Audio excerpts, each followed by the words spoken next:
initiative here today, and we're excited to start things up here. Not even more exciting than having two of the best in the business join me on this draft day today. Spaceman Daz, how you doing? Doing good. I mean, it's excited to be here for Coca-Cola All-Stars. Excited to see what we have for the draft today. It's going to be a good time. Sean, how you doing? Doing good, man. It's been a couple of long weeks of finding the right players, finding the right all-stars specifically, and I'm just very excited to finally get down to draft day because this is where all the hopes and dreams come to fruition for a lot of these young players, and it's going to be a fun one.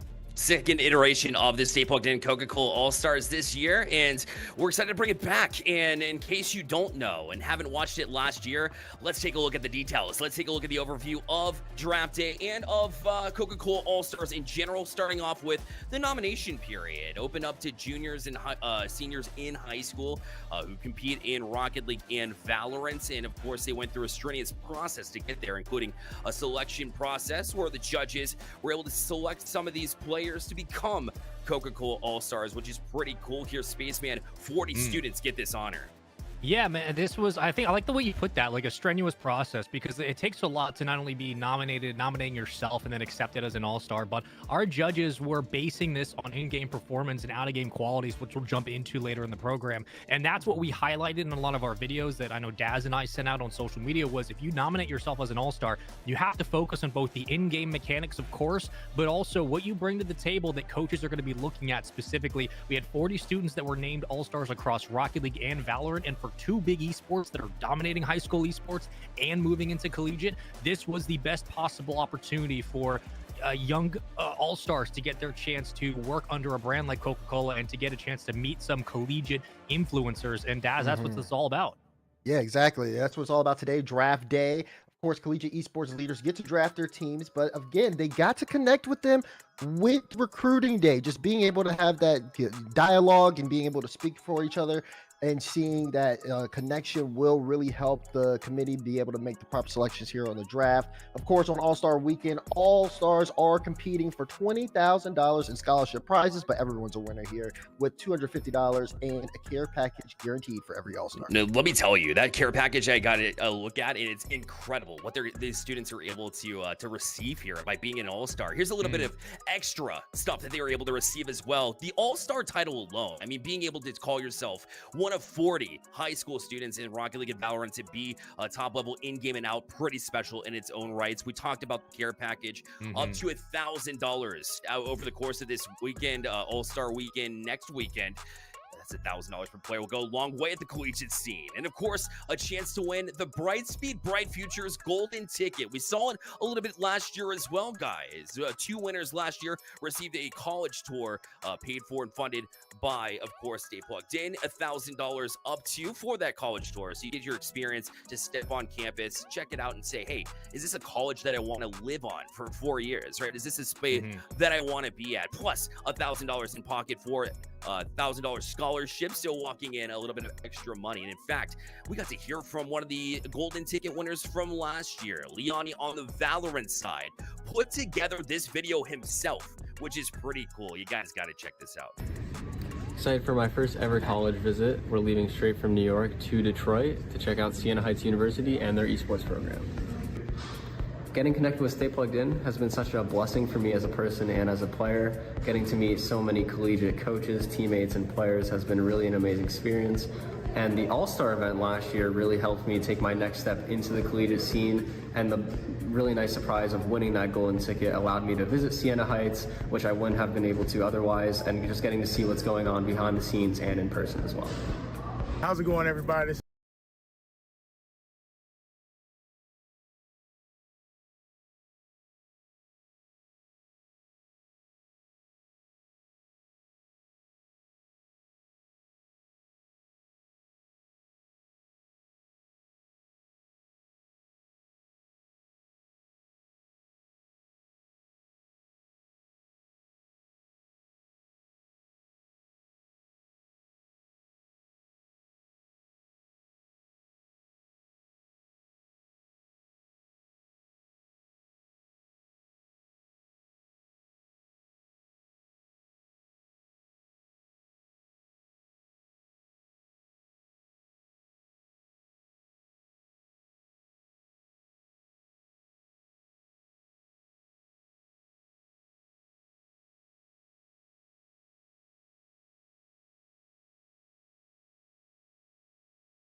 just some of the things that he said, being thankful to get onto campus and be able to experience that college life to some degree.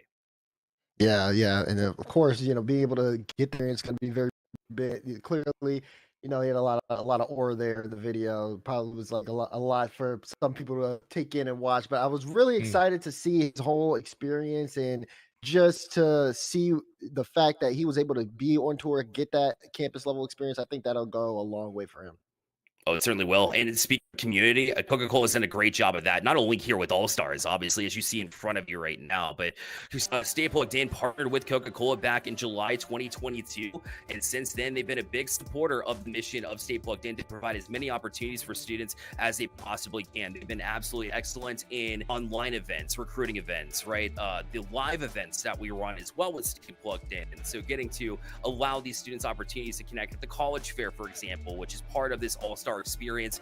Coca-Cola has second to none. And you guys know community events and how important it is to the grassroots of esports. Yeah, man. Go ahead, Sean. Oh, I mean, I just, speaking briefly from the time when I was in high school and like there were community events that were obviously like passion driven first, but the ecosystem just wasn't there yet.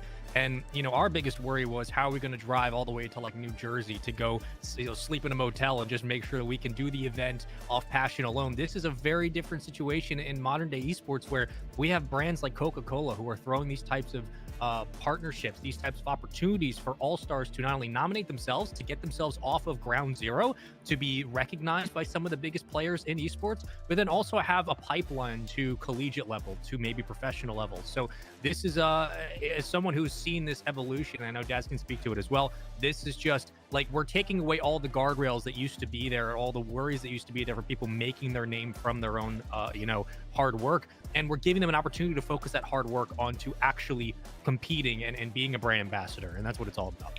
Yeah, exactly. I'll pick up on that too as well. Just for me, my involvement with Genji over the past year, been able to go to a couple of different schools, University of Kentucky as well as UC Berkeley. So been East and West, and being able to see different perspectives of campuses, different levels of esports programs, while also bringing myself to go meet students and having an impact and seeing what that means to them. I mean, it's always so important to be able to get that face to name aspect of it, and I think that my interactions with the fans or with the students, are going to be able to really kind of shape their esports journey, because then they really see, wow, this isn't something that, like Sean had said way back when, was so out of reach. This is real, and there's ability to take this and do something with it. Yeah, it's something about the tangibility that you love to see, and being able to see the experience from start to finish, like you mentioned as well, Spaceman. This is something that these students are able to experience because of Coca-Cola. So big shout out and thank you to them for what they've been able to accomplish in the scene, in that support that they give on a regular basis. Well, this is, like I mentioned, year 2. So year 1, pretty sweet. There's a reason why they got it this going once again here this year. So I just want to talk a little bit about the stories. You talked about the live events going on college campuses. For Stay Plugged In, Campus Series Lands was part of that. But for the Stay Plugged In Coca-Cola All-Stars last year, just some prime examples. Adrift, for example, 5-time land champion here at Stay Plugged In. He's now committed to East Tennessee State University. There's Bowie as well, captain and IGL of his All-Star team last year. He's committed to Mizzou, a D1 school, which is pretty cool as well.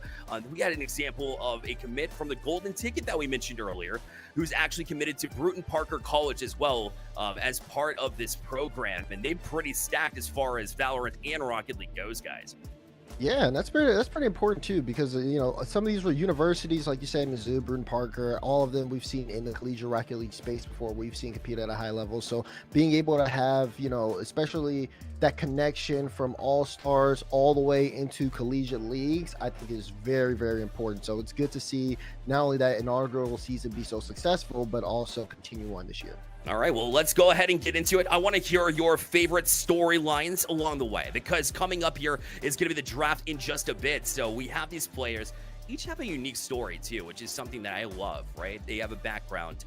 They have a certain vision as far as where they think their collegiate career is going to go, where it's going to head. So I'll kick us off with some all-star storylines right now. I got one for y'all. How about Pollux? One of the first 2 times Stay Plugged In Coca-Cola All-Stars, because they made it last year as a junior, comes in the senior year and is doing big things as well. So check out this video from Pollux that he put together for his nomination. Hi, my name is Decker Kelly. My gamer tag is Pollux, and I'm a Valorant student athlete from Smyrna, Georgia. I think a really good word to describe my playstyle would be flexible. I've worked really hard the past year diversifying my agent pool so that we can play whatever comp we need to without having to worry. I think one of my best personality traits is that I don't just want to play, but I really want to help build a program. And that after college, when I'm done, I can look back and I say, I really helped that program. I didn't just participate. I was really involved. I know my path to this is going to be much different than someone else's, and it's really cool to see these journeys that people are going through. The reason why I should be a Stay Plugged In Coca-Cola All-Star this year is because I want to represent my journey through high school and esports. I'm very grateful for the opportunity last year to get to play and show what I could do. I think one thing people forget going into this event is it's not just about esports, it's about what you've been able to excel in outside of esports as well. For me, that's being a student pilot and excelling academically, and I think that these things make up what Stay Plugged In Coca-Cola All-Stars is supposed to be. Okay, I heard that. And then there's academically, and then also opening up your agent pool in addition to that to give your team every chance to win. I think that's an all-star if I've ever heard one. So that being said, Daz, you're up. What's your storyline? Who are you looking at this all-star draft? Mine's should come to no surprise if you guys know Rocket League, you guys know me. It's going to be Wavy here. Wavy, of course, RLCS, veteran level player, I would say at this point. I mean, the top 8s last season was a name that everyone knows and even knows today, competing in some 1v1 events that have been going on over the offseason. But I could talk about Wavy all day long. Let's hear from Wavy himself. Hi, I'm Dylan Pettis. I go by Wavy, and I'm a Rocket League student athlete from New York. One word that best describes my playstyle is calculative. I analyze and understand my opponent's and teammates' positioning to make the most optimal decision in every scenario. Being calculative has given me significant success so far, especially in the 1 scene. With my playstyle and experience, I work towards bringing out the best of my teammates as we achieve the common goal of victory. Advice that I'd give the high school upperclassmen about the collegiate recruitment process is to put themselves out there in a positive light. Having a social media presence is a great way to market yourself and to make your own portfolio. At the same time, make sure to keep an honorable reputation with community, and ultimately we should be lifting each other up.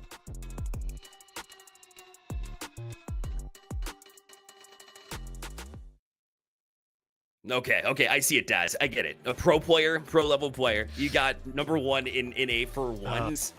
You gotta love the guy. But Spaceman, yeah. you're kind of looking a little bit weird there because I feel like you got somebody else that you have an eye on. I'm just quickly laughing because it's just funny that Rocket League, specifically the pros, they hate when you say they like calculated. So Wavy saying like calculative guy and then showing a montage of farming on SSL is just like the funniest possible submission for sure.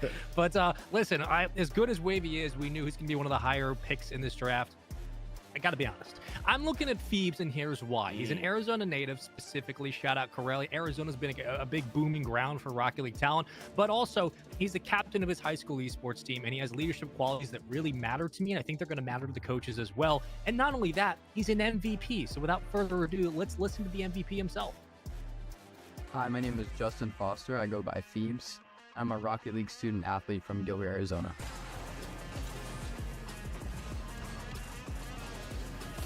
I embody kind of a strong sense of leadership and kind of helping people, coaching people. I love helping people, so I've been the captain of the high school esports team at my high school. It's been amazing. I have so much fun. Just get to help my teammates and coach them here and there and just kind of see how far we go. I was MVP last year. It was tons of fun. I love all the people that run it, and it was tons of fun doing the interviews, all stuff like that. My teammates are great. I just think I have a lot of determination, and I'm willing to work hard for it, and I'm willing to, show what I got this year.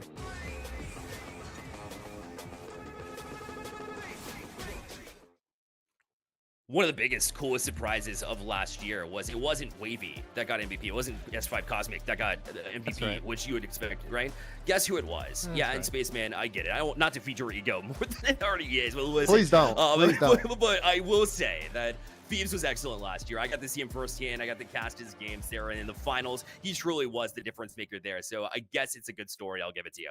All right, but I got one more here, and I was on the Valorant train, so I'll stick on this Valorant train.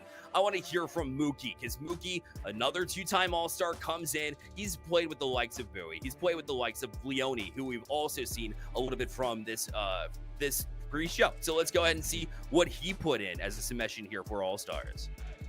Hi, my name is Miles Klein. I go by Mooki, and I'm a Valorant student athlete from Lake Forest, Illinois. The one word that best describes my playstyle would have to be collaborative. Before I make a play, I think about how I can do this with the team so that I'm not making a play by myself. My strong mental and my willingness to accept criticism, they really provide me with, new insight or can maybe notice mistakes that I didn't notice. I believe I'm a Stay Plugged In Coca-Cola All-Star because I exhibit traits that you need to have when representing. I challenge myself academically and put time and effort into my studies, into playing Valorant and reaching a high level where I can properly play with the team and encourage my teammates, communicate effectively, and strive for victory.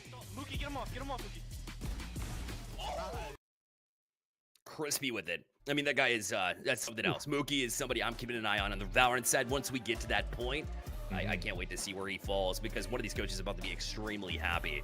Well, it's quite the journey to get here as well, guys. And so let's go ahead and highlight a little bit of that. It's the timeline to get here because this is a nomination process. We called it strenuous, and it is strenuous for a reason. As nominations opened, these players were looking to display themselves in those different aspects, which we'll get to in just a second. On August 13, that's when they opened. Then selection committee announced. We'll get into who they are as individuals and how they selected these all-stars. That opened up again, announced on 24th, and then from there on, of course, when nominations closed, Spaceman, that's when we got down to business. Yeah, look, sometimes esports can feel very amorphous. It's just like you're not quite sure maybe what the right route is or how you want to get your name out there, how you want to nominate yourself to be an all-star. So getting some actual guardrails in place to show that we have a months-long process, we get nomination periods, we have all-stars who can submit not only what they bring to the table, personality, who they are, people, but they can highlight their academic career and their gameplay career. This is a chance to really start to straighten out what the roads look like at a younger level, which is something that I know Daz and I would have loved to have had when we were coming up in the scene. So this is all just giving these players and these all-stars an opportunity to figure out how esports really works now in the modern age. Yeah, great. Let me go ahead and go over the process because, I mean, when you put together your nomination, there's a couple of things that you're looking at, right? You have to have good gameplay first and foremost, but Daz, it goes farther than that, right? To be an all-star, you got to have sportsmanship, intangibles, you have extra votes, right? It's not a popularity contest, but also if you have some support from your family, friends, I mean, that's always a good sign too. We saw some video of selves too, which got interesting because you got to really meet these all-stars. Yeah, exactly. And just even going more back off to what about it, of course, gameplay takes you so far, but this is within a team environment, not only in the game, but in life. You still need to be able to have, little things qualities that are indicative of like a leader, so to speak. So again, the selection community, when they see these things like the strength of responses within the questionnaire, when they see the video of self, when they see the GPA, when they see the votes and things like that, it makes such a big difference there in terms of whether or not someone's really good at the game, whether they are an all-star. That's right. It's both factors in every single one of these all-stars from submissions that the selection committee brought up. They are great heads on shoulders here coming into the weekend. There's no doubt about it. Well, let's get to know the selection committee right now by name. Esports leaders around the school class. No other than Katie Harry from Converse, Dan Marino from Ball State University. How successful have they been? I mean, they've been absolutely nuts. Insane. It's been great. And Lamar Daniels from St. Xavier University as well to round that out. So just a bunch of individuals who really, truly look for the best in player space, man. Yeah, you're getting a great representation of what collegiate esports really looks like now. And I remember back in 2016, beginning 2017, I started the esports program over at Towson University. And like at the time, we had Ohio State and Maryville, and that was about it. There really wasn't much on the board, and it was really difficult trying to connect with others. And also just that recruitment process that exists at the community level in high schools just wasn't there. This is now a very different landscape, and having representatives from Ball State, from Converse, from St. Xavier, like we're talking about a system that is deep, that is passionate, and that has an opportunity to find talent that exists out there that the future esports is going to rely on. And if you're an athlete or you're just, an all-star in this program, take advantage of the mentors you're going to have available to you.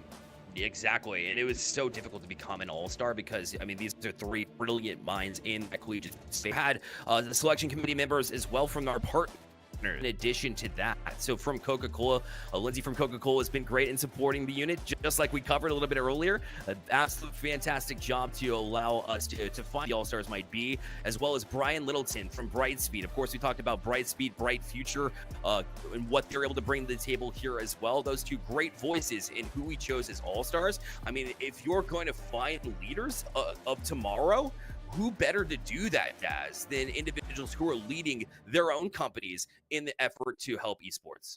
Exactly, because of course you have the experience on the collegiate level, but then again, outside of that experience in the real world, where you talk about business opportunities, brands, and potential sponsorships that you may even get on your own, navigating that space as well as just being able to represent yourself in a proper way is also so important. So yes, it's very good that we have that on the. And of course, we're here at Draft Day, so let's take a look from Draft Day, moving along the timeline itself. That you get to All-Star Weekend, that's great, but we got to find our teams first, and that comes down to today. So we'll get into the details of that here in just a second, but recruiting day is what I've got my eye on, because you have a couple of colleges here representing from a coach standpoint, from a selection committee standpoint, but this allows the All-Stars a unique opportunity to meet these coaches virtually through the Discord server and get to know them, ask questions about the college. Again, is this where I want to make my home for 4 years? And again, Spaceman, it's just one of those things where, you want to be able to know the player that you're bringing on board from the coach's perspective as well. Yeah, it's a two-way street in a lot of ways, because not only is today's draft going to be about the coach and looking at the talent they potentially want to have representing their school, but for the All-Stars themselves next week on the 15th, that's, again, your opportunity to talk to the coaches, your mentors during those colleges, those programs, and to have a chance to figure out if you just kind of resonate with what they bring to the table. Because a lot of times the pressure on athletes or even all-stars on the esports side is, finding the next step towards your future. Do I think I want to, but when I actually get there, does it really resonate with me?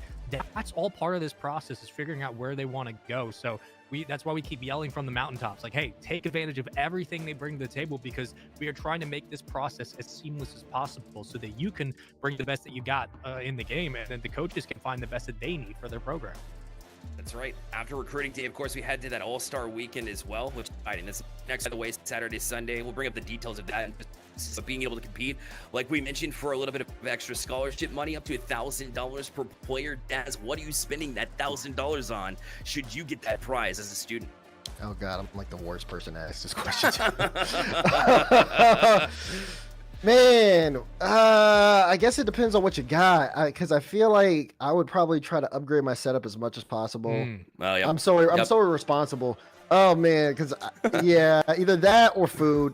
There's food. Just, yep. those two dynamics there. Food, good. Spaceman, I'll let you an opportunity to say what you would do with this. All right.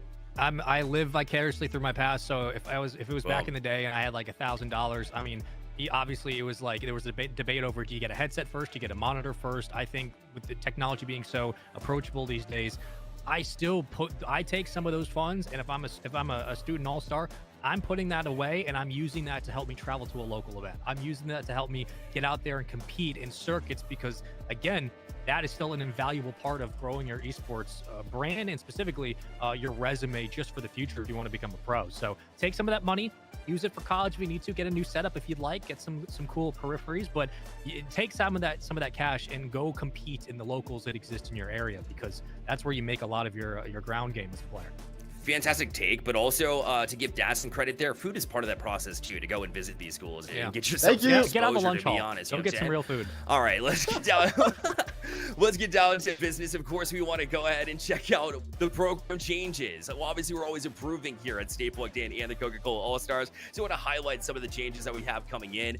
It was much more competitive, Spaceman. I mean, getting into and becoming an All-Star just simply from teams now being selected by a draft versus it being region locked, where the best of a certain region are going to advance. No, it's just the best in the United States. Also, coaches, 1 per team, 8 total, which means you actually have a dedicated coach per team versus a coach having to do Rocket League and Valorant, and that could be invaluable as well. Yeah, and it's also just, it takes stress off the coaches, so they can also just spend more time figuring out, the intangibles of the players, that whether it's Rocket League or Valorant, what they bring to the table too. Like when they're coaching sports, sometimes it's tough to kind of set time aside and prioritize, how each game kind of works intangibly in rhythm. And so, we're taking the stress off the coaches, we're taking the stress off the all-stars. This is just a nice way to really show that both the collaborative effort from Coca-Cola and Stay Plugged In and the the representatives from these colleges are all working together to give these all-stars an opportunity to have the most professional level playing field that they really could ask for. Yeah, we added more matches as well in addition to that, right? So you'll have more exposure to these colleges because we also added a second broadcast, by the way. So you'll have more time to really show off to these college coaches, but also that screen time will help you develop more confidence going into matches when you hit that collegiate level because, Daz, that pressure is going to hit you when you get to the collegiate competition, right? Yeah, exactly. So being able to just be, locked in, staying composed is also always going to be kind of so important, especially, in high pressure situations like that. So I think that's something that a lot of people are kind of paying attention to, even when it comes down to picking players or all-stars here on the draft. Speaking of which, Spaceman, tell us about it. What is the Stay Plugged In Coca-Cola draft? We talked about the draft, but what is it? Yeah, so there's a lot of different ways you can do like a draft format, and one of the more approachable ways as of late in esports that we're going to be following is a snake draft. Now we'll jump into the specifics of what exactly that entails, no pun intended, in a little bit, but for our Valorant coaches, they're going to be drafting 6 specific all-stars for their squad. For Rocket League, they'll be drafting 4 specific all-stars for their squad. So what it means is we're adding an additional all-star per roster per game, and what that does is not only does it jump into a conversation about changing maybe the roster comp that you might have, but again, it gives coaches a wide breadth of opportunity and personality that they're going to find in their all-stars, and it gives players a chance to compete a little bit out of their comfort zone, because it's not just whittling through the process of getting selected, but also you're going to be surrounded by an extra body just available in the roster, which means everybody has to bring something to the table to work to make this successful. It's a team environment, and with that, Bearlight, it just feels like this is all setting up for what could be a very, very fun, chaotic draft specifically. All of that's incredibly true. So let's go ahead and check out how the draft will actually work and the details around that. 4 draft selections per round, right? Each participant naturally gets 1 selection per round. So 4 coaches here selecting their teams. The round 1 timer set it up for 120 seconds or 2 minutes, if you will, per pick. And that round 1 decision super important, so we give you a little bit of extra time. But then after that, following rounds, you better be on your game. 90 seconds per pick from round 2 on. That applies for both the Rocket League and the Valorant drafts as well. And Spaceman, you mentioned the draft style being a snake draft. So of course that means for us, it'll be first pick, all the way through the 4th pick. We already have that order determined, and each round it'll reverse itself. So 4th becomes first in round 2, all the way back down, which for me, you talk about how impactful it can be to have that number 1 pick, but you think about it, Daz, and you have 6 picks before you get to pick again. Yeah, no, we did a mock draft a few nights ago, and I had that first pick, and of course I went with the obvious one, Wavy. But after that, you sit there and wait in terror while you watch everybody else pick for like the next 6 or so picks before you can get a double pick, and then you have to readjust. Oh, they picked the guy I wanted. I need to pick someone else. Oh, that person picked that person. So it is a lot of strategy where you are on the board, I think. Yeah, and the shot, of course, Spaceman, you ended up in that 4-5 turn, right? That's At right. the end of the first round. First of all, how did you feel about it? And number 2, what does it mean for you when you're in that area of the draft? Well, at first I thought I was scammed because I was like, I'm the last pick, so this is crazy. But then I started thinking, and I know that the coaches feel this way as well.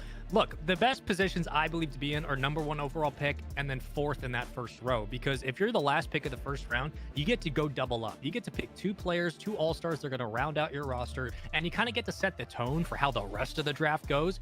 Outside of the overall pick, you're thinking, all right, all the high-profile all-stars are still on the board if you want to make them the captain of your roster, and then you can start to work through the composition of your team, which is something that I was looking for, was not only just getting somebody who's mechanically gifted, high rank for sure, but I can now start to build the actual personality of my roster. And I got to do that very quickly in the first round. So I think the power position is the 4th overall pick because you get 2, and I like that. I like extra. So I think the coaches are on the same page here with the 100%. That's what they had to say as well, to some degree, right? They are certainly looking for players in different aspects of their game. It's not just about who's the most talented, but who's going to be supporting player to be able to give some of the shining stars a moment to shine, because otherwise they won't get the opportunity to do so. So let's go ahead and meet the coaches. Let's find out who they are and kind of go into the details of these coaches and see their personalities will mean everything Look at it. We got PJ Farrell. He's going to be drafting first from Cleveland State Esports. Actually has 6 national championships. So the most winningest coach at the high school esports league, so HSEL. So that's just incredible accomplishment there. Showing up some of that Cleveland State as well. You got to love to see it. Yeah, absolutely. Just being able to just get that I mean, that resume is crazy. But also, I think, in my opinion, the resume who's just as stacked is going to be Danielle Sarikis. Her resume is amazing. Of course, she's been part of the board directors for NACE, coach character from WHAC Esports, 2022 finalist of the Gamehers Coach of the Year, Wow. co-founder of Esports and Coffee with 4 other women, and as well as just her background going into esports. Been 15 years working in healthcare before making the shift to esports. She was a swim coach for a high school team, so she's got so much to go from healthcare and then also being a swim coach for a high school team into coaching and being involved. I mean, there's so much experience there, and you can tell that she takes all of it and puts it into her work. Spaceman, that's hard to beat, right? But who are you looking at here? Look, it's hard to beat, but if one sentiment that I have been pounding on today has been, what we had to go through back in the old days, I'm going to keep that thing going with Adam Stanley from Brereton Park College, because there's 2 reasons, actually. There's because, but specifically, let's start with one of the big ones, is that this man was a original semi-pro gamer for 20 years with Halo and Halo 2. So you're talking about somebody who understands how competitive gaming has evolved over the years. If I'm a young all-star or a young student athlete, I want somebody who's been in the industry and knows what it takes to get to the top after all this time. And number 2 is, not only is this man involved with NACE at a professional level, and he helped bring his rosters to 2 super conference contenders within 3rd place finish in spring 2024, which was this year, but his overall record, which also stands just to, if players like records overall, if they like what the results look like on the field, 186-46 in official match last 2 years. So wow. It's a winning culture right now that Adam Stanley has been able to implement for his college. And again, down the accolades roster, I mean, you got scholarship prize winnings over 17,000, first place in Southeastern Esports League Elite Group. He's involved with NACE, which is one of the biggest collegiate programs in the entire country. He's a veteran of Halo and Halo 2. Like, this somebody who understands old school esports. And if you have somebody available like that as a mentor, you have to take advantage. That's quite a tenure. I've got somebody with some tenure as well. It's Coach Prescott coming in, been coaching at Northwestern for 6 years now. Some of the accomplishments, I'll go over the list, okay? Because there's quite a few. Fall 2022 NECC Conference Champions in Rocket League. Runner-up at the 2023 Rockstar Collegiate Invitational for Rocket League. Runner-up Mage 2023 Rocket League. And Heartland Showdown LAN 2024 champions Overwatch. Add a LAN to his resume, and you've got something special there with Coach Prescott. We'll be rounding out as the actually he'll have the 3rd pick here, and named his team the Ball Chasers too. Kind of a funny name. We'll get into the names in just a little bit as well, but I mean, that's 4 coaches that are truly special. They'll also have the opportunity to get with their teams between now and All-Star Weekend and put together some synergy between these players, because these players, they're not going to have played with one another. Maybe they do in ranked from here or there, but at the end of the day, you got to find some of that cohesion there. Yeah, that's going to be very important too, just being able to get that chemistry up as quickly as possible, because you get a team not only full of talented players, but also players who have good energy, can really bring a team up if they're down. I mean, it goes a long way. All right, well, that's going to wrap up the pre-show here. Rocket League, of course, will be starting up this draft after this, but we've got Valorant as well at 2 p.m. Eastern time, so quite the day ahead. But sorry, it's 4 p.m. Eastern time. Prod is telling me now, so 4 p.m. Eastern time for Valorant, so you don't want to miss it. We're going to take a quick break, launch that Rocket League draft board, and we'll be right back with you.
is drop time on the Rocket League side here at the Stay Plugged In Coca-Cola All-Stars 2024.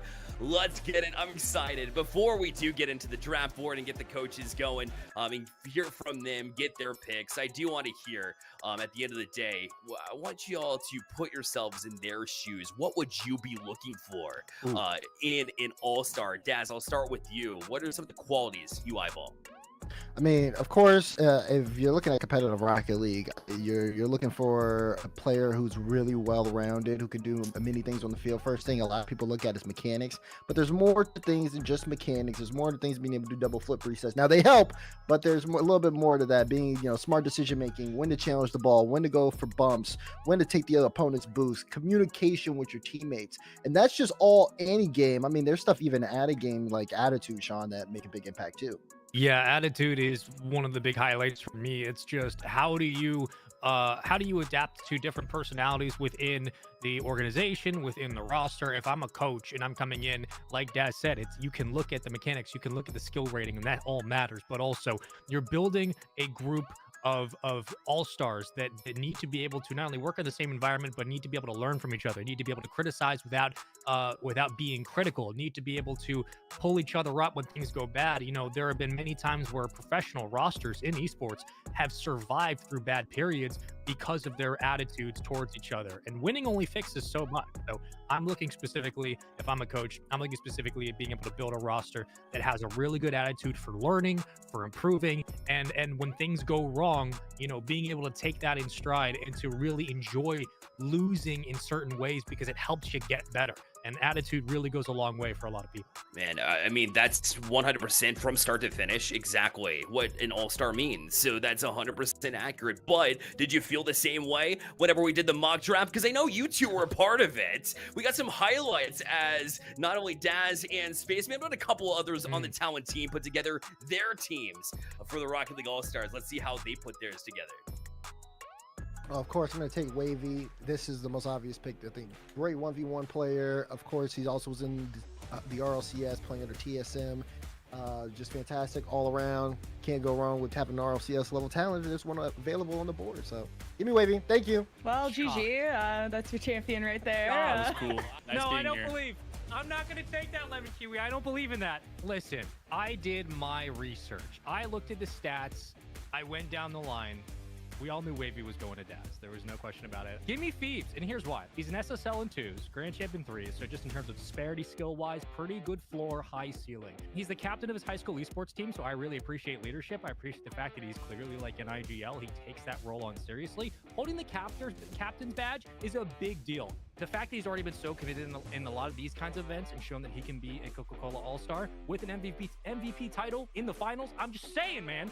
Give me this kid. I like him. MVP for sure. I appreciate his attitude. It bodes well for the tournament. I went with Hunter on this next one. I wanted to steal this one away. I think there's too much talent that comes out of Texas. I don't think I've ever seen a bad Rocket League player come out of Texas. I don't know what's in the air there.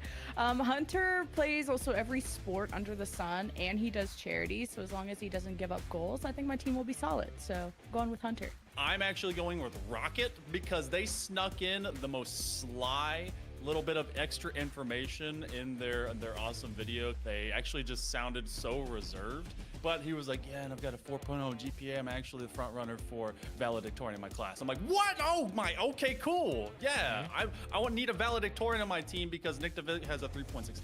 So I need him to help a little bit of mentoring. He also comes out of North Carolina. He's got a lot of support when it comes to the extra votes. So I feel like that's a cool dynamic duo between Rocket and Nick DeVitt to really round it out. I'm going with Asian Eyes. I like East Coast. They're from Georgia.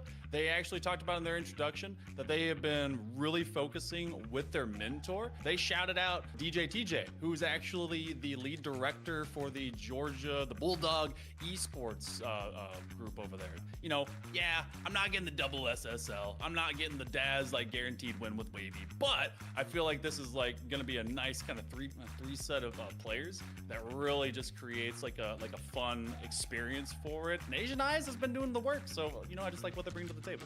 I am very excited. I would like to pick up Crypto. I got a good feeling about this kid because not only do I value just kind of blanket stat, but the reason specifically, one of the notes I have on why I wanted to pick him up is because he comes from a freestyling background. I'm taking Crypto. I think his freestyle background gives him a little bit of an advantage.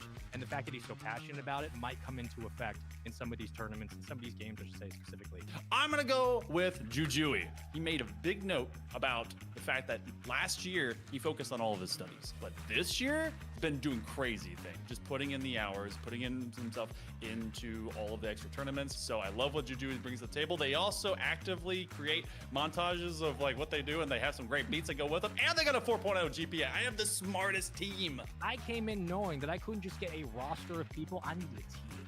I need people who could play together. I have players who have not only played since September and stay plugged in, but I got an MVP on my squad. I got an MVP from last year. I think you got a roster. I got a roster.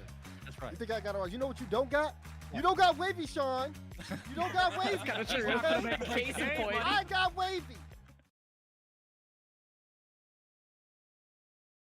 Sean. Yes. Yeah, you don't got Wavy. I'm gonna say it again. I Listen, got Phoebes. Listen, I've really enjoyed the video because I really enjoyed what everybody had to say about everyone that they drafted. You got a lot of background, you got a lot of insight. See, the reason you didn't hear much from me was just simply because there's going to be a gameplay montage at the end of this with the highlights from everybody I picked, and it's going to be great. I see Cloudify in the chat. He said, "Daz, why my third pick?" The reason your third pick is because I had 2 picks back to back, so I knew you were getting anyways. You're either going to be second or third. It's a snake draft. So I get 1 and I get 2 back to back. So it's okay. You're technically in the same spot. It's all good because I know greatness. That's it. I'm locked in. I'm ready to go. Okay? Spaceman, you got a rebuttal or no? What do you got to say? Yeah, my to that? rebuttal will be when my squad lifts the trophy and they get scholarships and all their lives Yep. take off from there. I'm feeling very confident about Thieves leading the squad. Not worried at all. Why would I worry when I don't have anything to worry about? There's no worries. There's no worries going into this. Hey, let's check out the available players. Let's see all the players. Highlight all of them. Even if they didn't land on Spaceman's team, maybe they don't think that you're cool or capable. I'm just kidding. They didn't say that. No, I'm not going to put words in your mouth. But what I am going to say is that this is a stacked roster from the get-go here as All-Stars. One thing that one player that actually stands out to me is Nick Vic as a 1v1 star as well. We talked about Wavy's 1v1s. His 1v1s are great. How about Nick Vic bringing that same energy as well? And of course, that stunt from New Jersey is one to watch in my eyes. Yeah, I think for Nick, definitely someone to look out for. Of course, you talk about Coca-Cola All-Stars. You talk about, the GPA is there for a reason. You see Jared Bear there again in New York. I mean, just being able to have, to know that you have somebody there who is focused on the studies just also means they're going to be focused towards the game here as well. So definitely eyes on Jared Bear because I want to see what he looks like on the field and off the field too. Out. Let's take a look at the rest of these 16 stay plugged in Coca-Cola All-Stars for Rocket League in just a second. But in the meantime, Crypto's up there, Spaceman. But there's also other names on this list as well. Who catches your eye?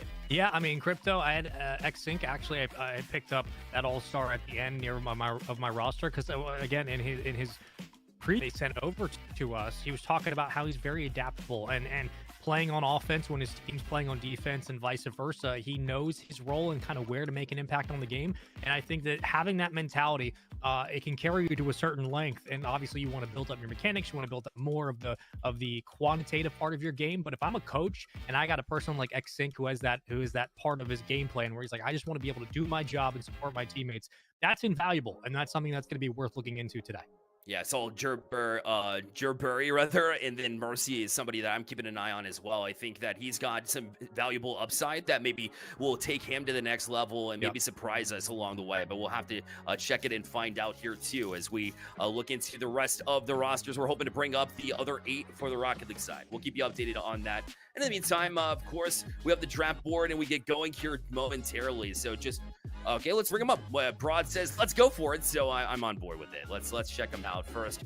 Actually, Spaceman, I'll let you dive in first. Obviously, Wavy's part of this list. I think everybody gets to know him well. So highlight some of the ones that you see on this page. Yeah, unfortunately, I'm gonna have to go after Tiz just a little bit. Listen, I originally threw some shade because he's a Yankees fan, and I have to keep that going. I'm not gonna pull off that train at all. For me, I'm very happy with how the Yankees have found themselves at the end of the season. But in all seriousness, look, this is your September Rocket League Spin Showcase champion. Tiz is one of the more impactful players, I think, in this whole draft. So outside of the Yankee part of the fandom, I'm very, very excited to see what Tiz does here. And of course, Thebes, like I had talked about at the top of the pre-show and many times throughout. You're looking at the MVP of last year, so already just accolades accredited to them, and still looking for that RLCS and CRL tag. So for a lot of players, this is a chance to, again, perk up some ears and eyes that currently exist in CRL and RLCS and get an opportunity to be scouted. Yeah, you seeing Rocket down there. Unfortunately, stats not showing up, but you got to credit the 4.0 GPA that Rocket does have. So it's not there on paper here, but obviously we want to shout out those who do good in the classroom. And for us, it's all of us. But I'm looking at that 4.4 GPA from Hunter as well. That's pretty crazy. Daz, who do you have an eye on here? I mean, yeah, of course, you talked about Hunter with the 4.4. That is crazy.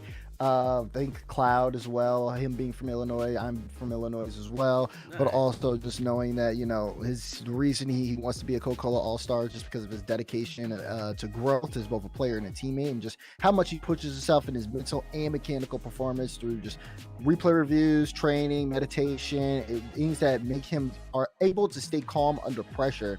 I think that's also going to be a very big factor in a lot of these events, because once you go on stream and you start playing these matches, there is a lot of pressure. So you want to be able to have somebody who is focused and can keep the mental good on the team. Yeah, Gnosis and Asian Eyes also on this page. Asian Eyes from the Georgia area, and actually it was mentored by the director of Georgia Esports, University of Georgia. So DJ TJ, somebody I know very well. So shout out DJ TJ here as being a mentor for a Stay Plugged In Coca-Cola All-Star. Very exciting. They're in the state of Georgia. Again, another attendee at that DreamHack Collegiate Invitational that I was able to be a part of. So doing big things there. To have that mentorship obviously is something truly special, and something that you want to have as you're developing from this young player into a player that's going to thrive at the collegiate level. Yeah, absolutely. And also kind of talking about thriving at the collegiate level, a lot of that comes down to building off the fundamentals you learn on your own as an athlete, as an all-star, and then being able to learn from, again, those above you, your coaches, your maybe upcoming teammates, those currently in the professional scene. And that's where I, again, look at a player like Cloud, who when you look at the fact that this player, again, in their interview was talking about that they wanted to constantly rebuild from the fundamentals. They wanted to be able to go back to square one and constantly reevaluate and learn. That's not just great for a growth mindset, but they also just have a really good understanding in terms of just Rocket League mechanics. They have a great understanding of how to control possession time. They talked about that they love being able to hold on to the ball and set up their teammates for success. So it's this idea that we want to play the game the right way, and then we want to learn the right way. And I think that is a pretty invaluable trait for any coach moving forward. And for a lot of young athletes and for all-stars nominating themselves for this entire opportunity, it's about, can you learn and compete the right way? And if you do that, you're going to set yourself up for success in the long term. 100%. And of course, we've been talking about how we're going to hear about Wavy. He's one of the leading the pack, and quite frankly, will likely be chosen at number one. But I'd like to kind of expand on what he's done, because it's not, like we mentioned, just in gameplay, which he's legitimately one of the top in North America, hands down. Like, he's been fantastic. But as an individual, I've got to know him as well at the professional level, too. He had some tenure with the Charlotte Phoenix when I was there, and just great individual to talk to. Love to see that from an individual, of course. So Wavy just doing big things in the classroom as well with a 4.0 GPA. Yeah. I mean, if you're a pro player, sometimes you'll let your grades fall off a little bit from time to time, but Wavy said, no, not me. I want to stay focused in school. That's exactly what he did. Yeah, no, I agree. I mean, for me, it's that. It's the medical internship he has. It's the being able to go and show up for volunteer work at food banks, while also being able to just not only stream and then just present himself in such a positive light. I mean, Wavy's a perfect example of a Coca-Cola All-Star. We'll get to see if he does go off first off of the board, because we've got the draft ready for each individuals here. Ooh. Let's go ahead and start it on the clock. First will be PJ Farrell. So Coach Farrell coming in, his team name, the Gold Diggers. Let's just talk about that for a second. That's pretty clever. That name is crazy. That's one of the names. That's the name. That is a name. That is a name. That's right. I love it. I personally love it. But yeah, no, I'm surprised the timer has been going on for as long as it has been, because I feel like this first Why is pick that? would definitely be a no-brainer here. Yeah, You'd think this would be the one, maybe the one pick of the entire draft that would just within, you don't even need a timer. You just submit it and get to the next round. It's this is interesting. Coach Farrell, we are able to bring him in now as well. He can hear us. Coach Farrell, any chance that you surprise us?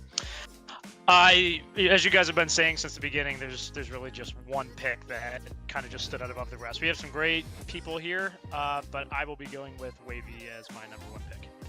You heard it from him first. Wavy is going to be the senior from New York off the board first. As, again, no surprise, guys, Wavy has definitely earned it, like we mentioned, from all aspects of being an all-star. And eventually you will see that on your screen as it updates in real time. So it will adjust there, but Wavy off the board first, which means, okay, first one off the board was obvious, but now we've got Danielle Sarikis up next here. Nitro Knights on the clock currently. So now that we've gotten Wavy off the board, to fellas, so who are we looking at next? Ooh, Sean, second pick. See, look, I mean, I wasn't in this position, so I don't know.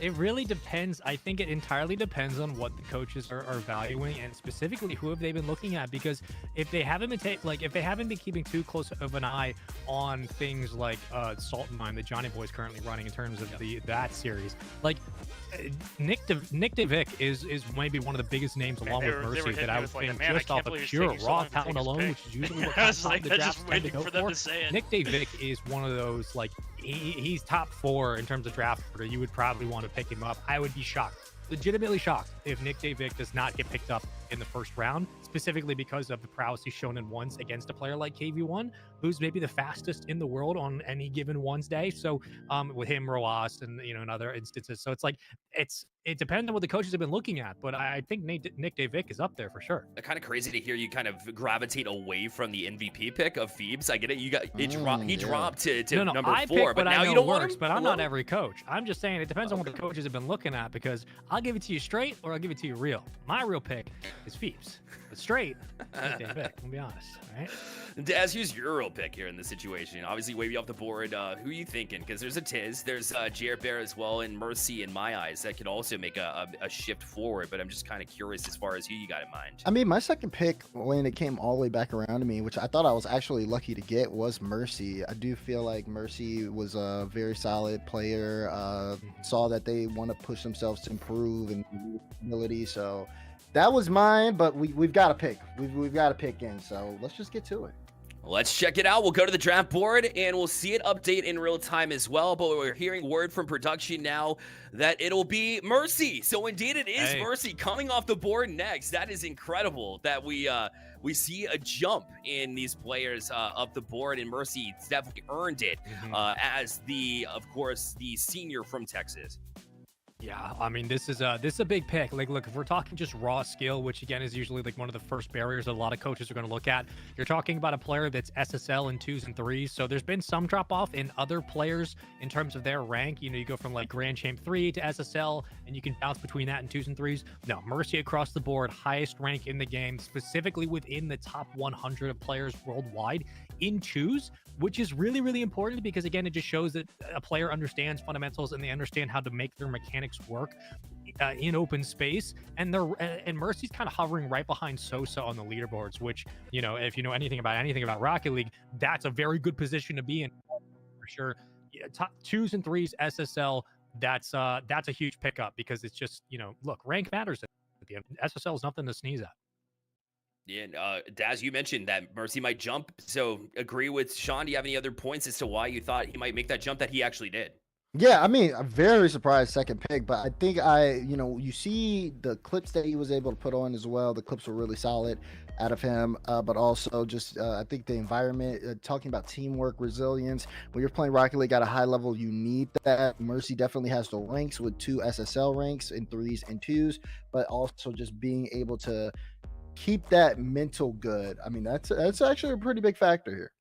100%. Well, now we have the next on the clock. It is Coach Prescott with the Ball Chasers, is what he's named his squad here coming in. So Coach Prescott from that Northwestern College going to be on the clock here. We'll see who they come up with. Nick Dave Vick, obviously. Jared Bear were some of the names that came up. Phoebes might actually make the jump as well. So we'll take a peek there. Your thoughts first, guys, here in the booth. What are we thinking? Still with Nick. I could see Nick.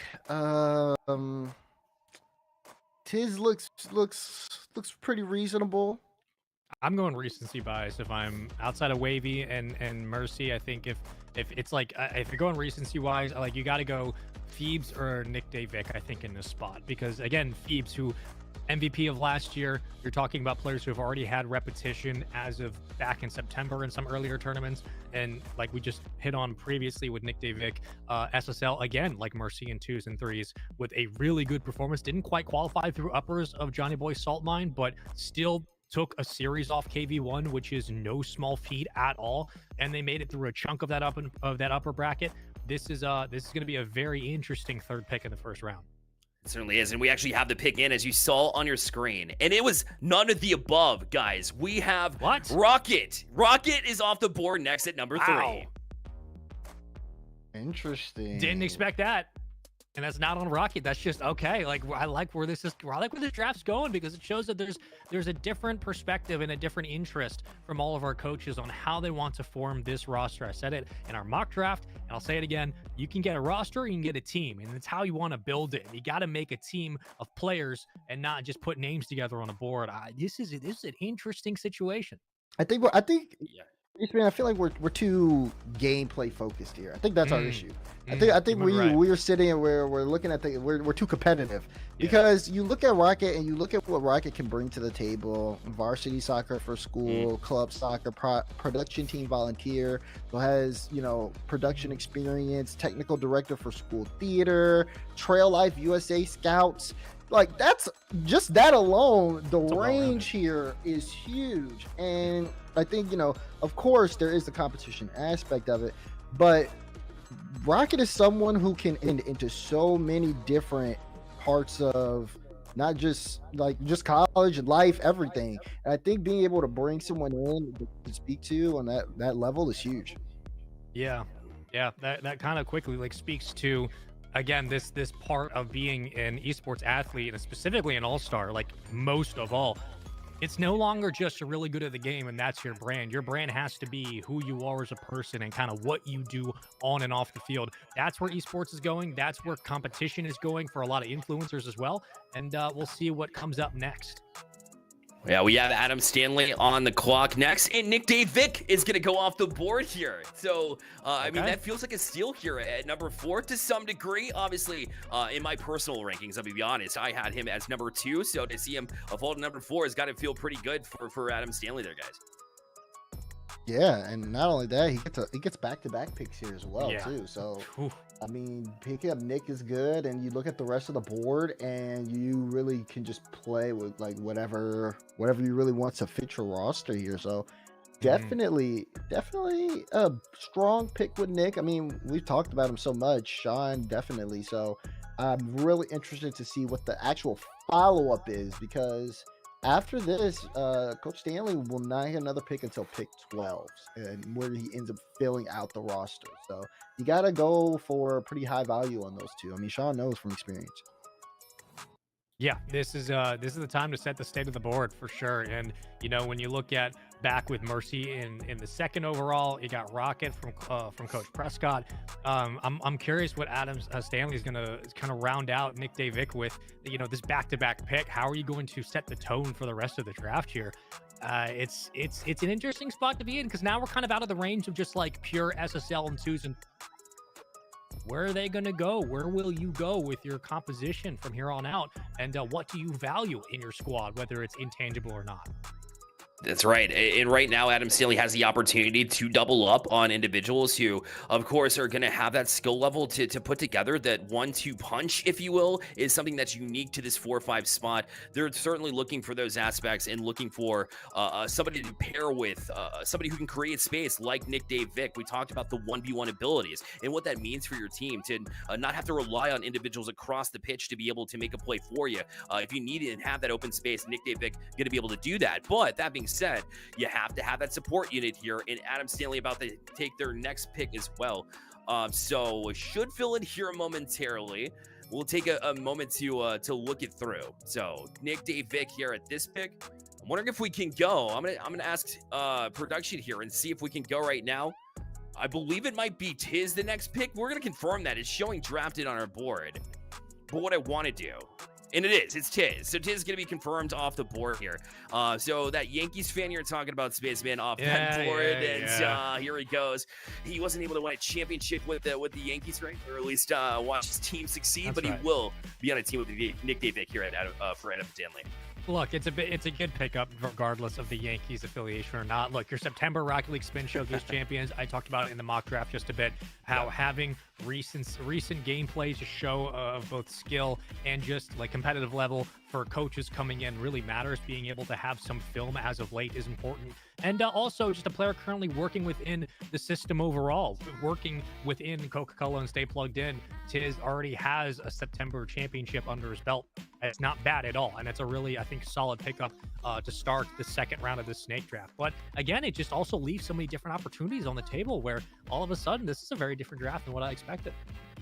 It's shaped up a little bit differently than what I had in my mind too. That's attributed to some of the picks that were a little bit early from when we talk about standings from like Mercy standpoint. That was unexpected, but unexpected always makes for the best drafts in my opinion. So we'll see them continue to make these picks. So Cole Prescott now on the clock. So Coach Prescott and his ball chasers will have this next pick, and we'll bring in and see the faces of these coaches as they react. When you put pen to paper, it seems easy. Until you're in that moment and you see some picks that maybe you thought were going to slide around to, and suddenly they're not there the next time around. Yeah, actually, I want to talk to Coach Prescott if we can. Coach Prescott, can you hear me? Yeah, absolutely. Okay, so talk to me about how you feel about where the draft board is for you so far and what you've been able to accomplish with your picks. Yeah, no, I feel pretty good. Obviously, round one, I was happy to get my first pick. You never know what's going to go on with those first couple of picks, but I was really happy with picking up Rocket. Obviously very skilled player, good leadership and volunteer experience, a lot of intangibles that I place a lot of value in. So I'm happy with where the board's at, and our second pick is still on the board as well. So I'm very pleased about that to pick up our next guy. I guess real quick question, Coach Prescott, when you're looking at players that you're considering for draft, how much do you put weight or stock into what they do, obviously extracurricular wise, and how many different ways, whether it's community, whether it's educational, where they're learning how to be a better person, better and more informed person? Stock you put into that as a competitor? Yeah, I put a ton of stock into that, almost more than their gameplay experience, especially with this group, right? Like they're all skilled, they're all strong, they all know how to play the game. And so the difference makers, the X factors comes in what's outside the game for these guys, especially bringing them last minute in a small group. And we'll see exactly who you did pick up here in a moment. Actually, you know what? Go ahead and share with us. Who do you have for your second pick here, Coach Prescott? Sure. So our second pick is going to be Phoebes, last year's MVP, really strong player, but a lot of great experience coming out of that guy as well. I loved him talking about how he loves coaching and helping his team, right? He understands how important leadership and teamwork are in a highly competitive environment. So really excited to pick him up. That's a great acquisition. Nothing better than an MVP. And of course, you don't get to that level unless you have a good head on your shoulders and being able to lead the charge. So an excellent pick there for your second go around, which leaves Coach Eureka's now on the clock here. So we'll do a roundtable discussion here. I want to start with you in your first pick to kick things off with Mercy. Great player to pick up as well. What did you see in Mercy in that first pick? She That's hops in why I now. think So they thought Coach that maybe Rodriguez, all the now we have coaches you were in. on board here. So I'd love to ask you a question about your first pick as you're trying to lock in this second one as well. Did see that you picked Mercy, which is a great. What was going through your mind in that first pick? That's all right. Yeah, so I have been in charge of 2 programs, so I have the fortunate option or a chance to consult 2 of my one former Rocket League coach and one current Rocket League coach, Ryu, who was a former G2 coach. And so these were kind of consult picks. Obviously, when I'm looking at them, same with Coach Prescott, I think it's all of us, we're looking at grades, we're looking at their hard work. So for him, it was that he had SSL ranking and worked really hard. So that's why he caught our eyes. Excellent. And it's a great first choice. We got your second choice about to be launched as well. So we'll have you go ahead and share with us. There's 50 seconds left, but I've been told by production that you already made a decision for your second one. So who do you have for your pick? I did. We have Jer Bear as my second round pick. Awesome. Jer Bear, an excellent pickup there, Daz. Yeah, I really like what I see from Jer Bear, especially just for his passion, being involved, grinding the game daily, I should say, and just I think he understands the chance of being a Coca-Cola All-Star. Was there anything specific, Coach Sarikas, that stood out to you? Yeah, again, it's the high GPA hard worker. Anytime I see somebody that's able to balance their GPA and rank, it kind of signals that they want to put in that work and they want to take it to the next level. So that was the major kind of giveaway, and also both my coaches were about it. So you guys have data analytics, right? I was gonna say you got a double support system. I know I've spoken to Ryu, worked with him as well, so I know he's definitely a great mind behind the scenes. So they're guiding you in the right direction. That's for sure. It's a good pick. I did have a joke that I didn't get to say the first round because I was second pick. I was going to say I draft Aiden Hutchinson, but I didn't say that. So. For any football fans, they know why. This move. Yeah. Oh, I love it. Awesome. So we got that in again, an excellent pick. So that's back to back there. Jer Perry off the board here, guys. So now we move on to the next pick. It'll be Coach Farrell back on the clock. They waited that 6 picks, like we mentioned after the first pick. You got Wavy. Now you have chances to add to it. Who's a good complement piece in your eyes as far as who makes Wavy really excel? Oh, this is tough because now I'm retired. I really was heavily gameplay focused when I did the draft, and now I'm like, I didn't expect the draft to go this way. You could have a roster, you could have a team. I'm just saying. Relax. You know what? That's why the pressure is not on me. Okay, that's why Coach Farrell, he's in this position. This is 2 back-to-back picks. Coach Farrell, you're almost rounding out the rest of your roster. I mean, this is the last time you get a choice here. So what was your thought process going into this? There's so many great players to choose from. But yesterday I was talking with my Rocket League team because we were going through all the profiles and watching all the videos for everybody. But there's one player that we actually had to, and I just can't believe he made it this far.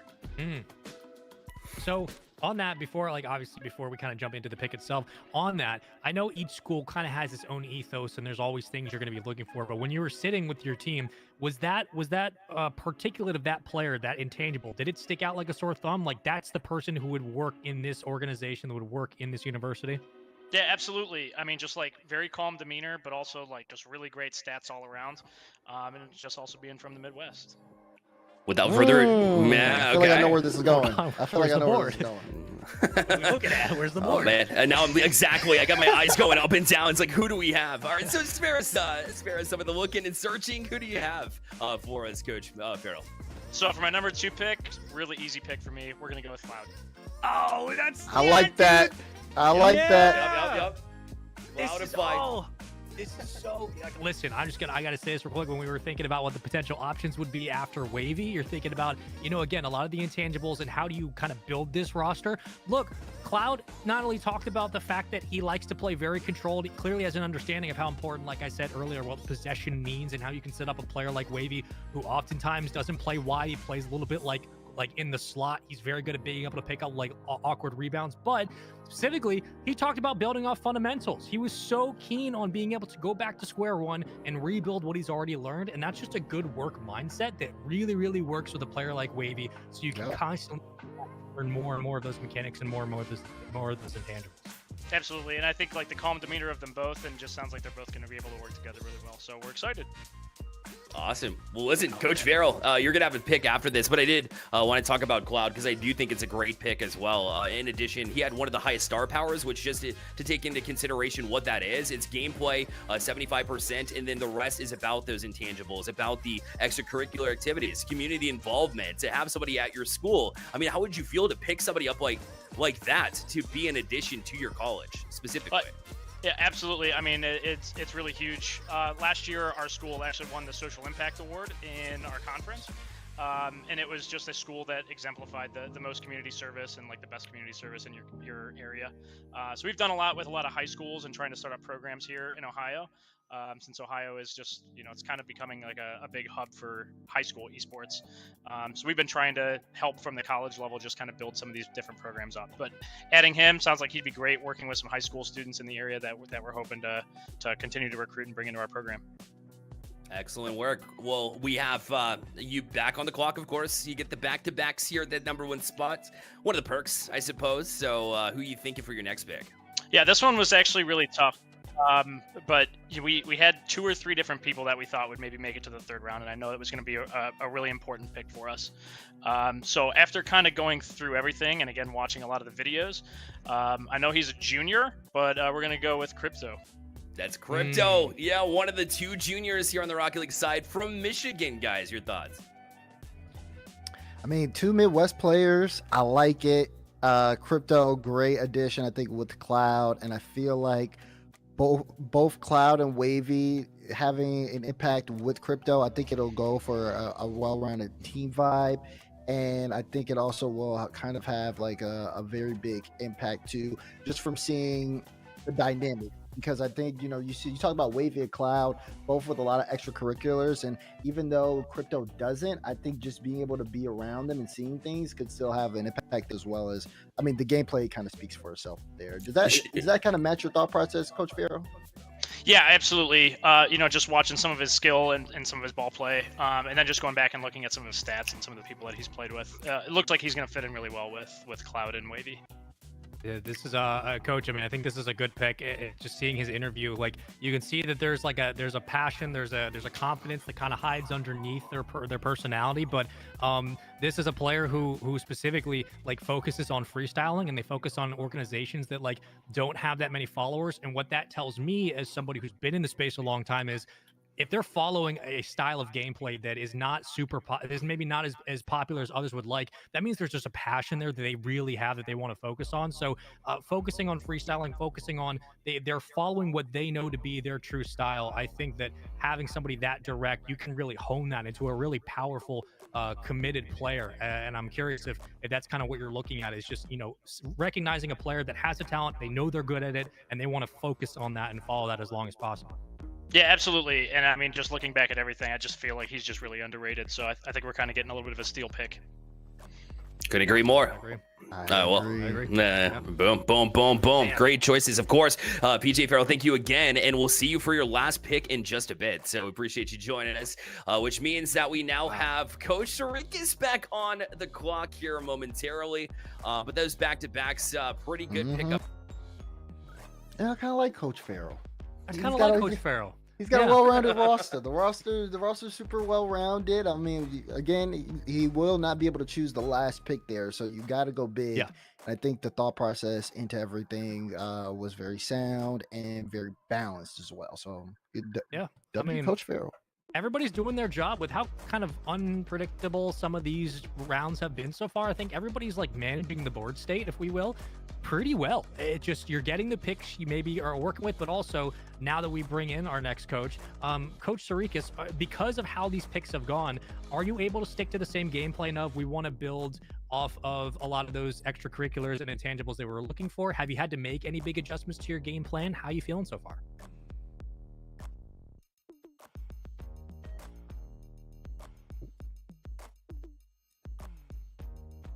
don't have them in our ears, and that's what it is. So the audio's cut out. Oh, we'll can get you to hear Coach me? Rick. There we Oh, go. we got We you. hear you. User We're good. error. We're Like good. No worries. Nobody noticed. We're fine. It's fine. Yeah, thanks, chat. Anyone who knows me actually in there will laugh. So, back up. I was saying that I was able to kind of stick with the game plan that Ryu gave me, and we got to pick two of his top picks. So he had mentioned to me that he kind of, these players have solid mechanics and they, have a solid core base and are well rounded. So we wanted to look for somebody who kind of fit that mold. But yeah, of course, GPA is important. Definitely. A clock winding down here.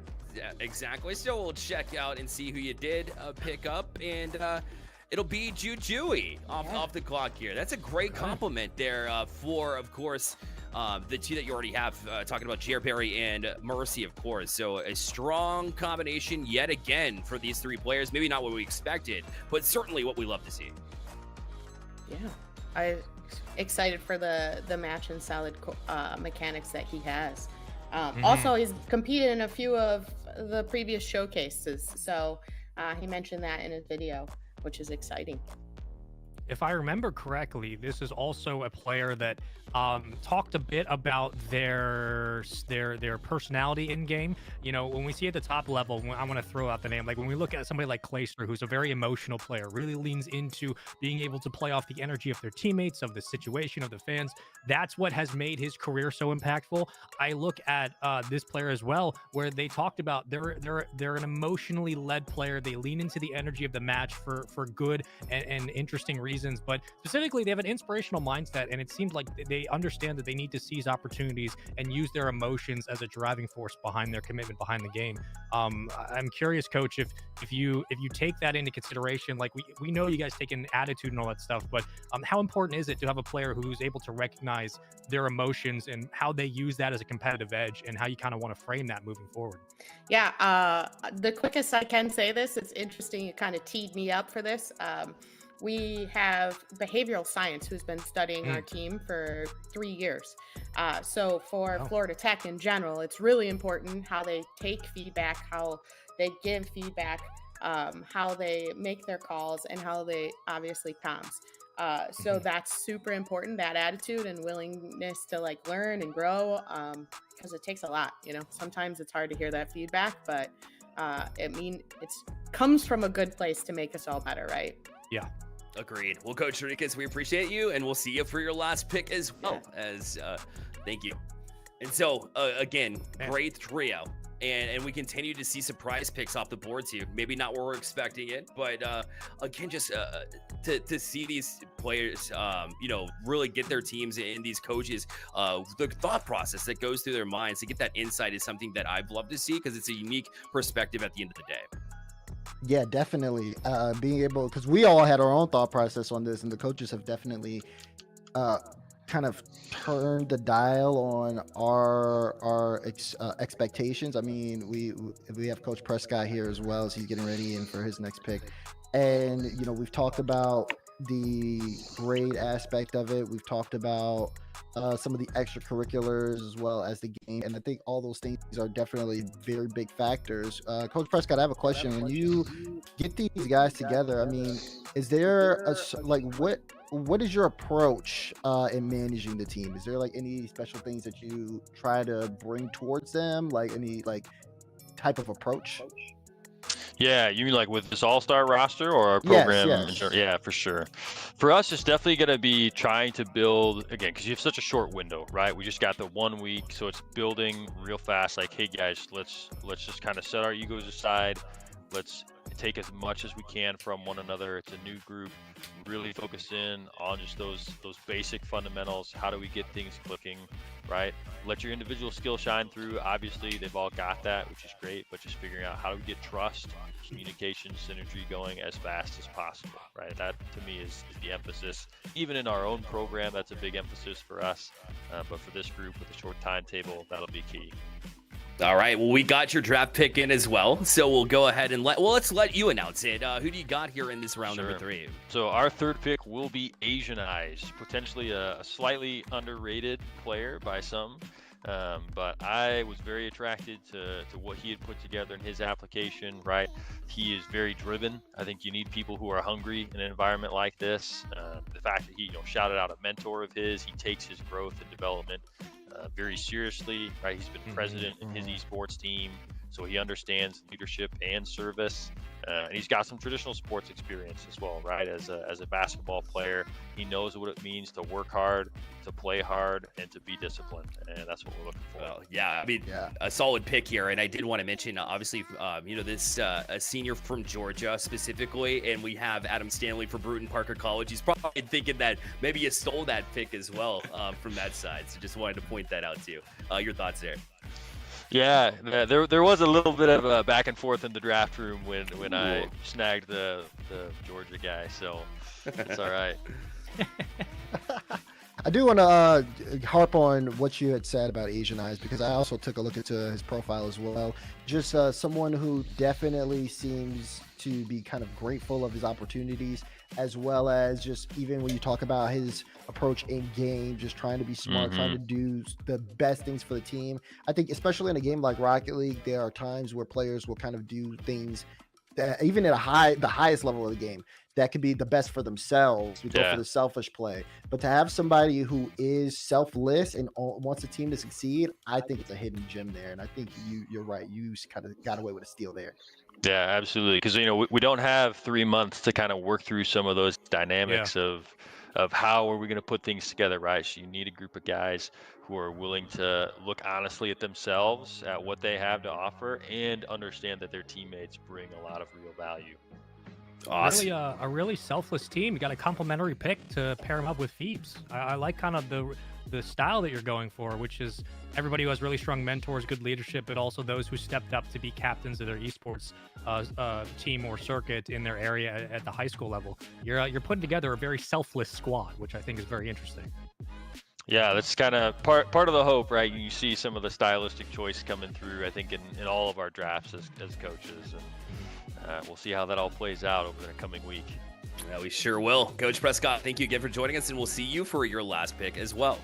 So again, we see Asian Eyes off the board here. We'll welcome in Coach Stanley as well in just a second for Bruton Parker College. Now we get down to business. They'll get the back-to-backs. We'll see our first look at a full-rounded roster when Coach Stanley is done with it at the end of the day. So moving on again to the tail end of round 3, we want to hear your thoughts as well in chat as far as, is this the way that you thought the draft was going to go? Because we have had some surprise picks, but we love to see it nonetheless. But we welcome in now, of course, Coach Stanley here for some back-to-backs. Coach Stanley, right off the bat, what I want to ask you is, you had a Coca-Cola All-Star in your background a little bit earlier, right, with Kyler there for Bruton Parker College. So Coach Stanley, talk about what it means to acquire an All-Star and what you look in future All-Stars.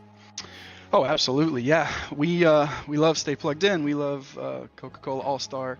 Kyler, he rebranded as Kyler. He was known as Corrupt Kevin.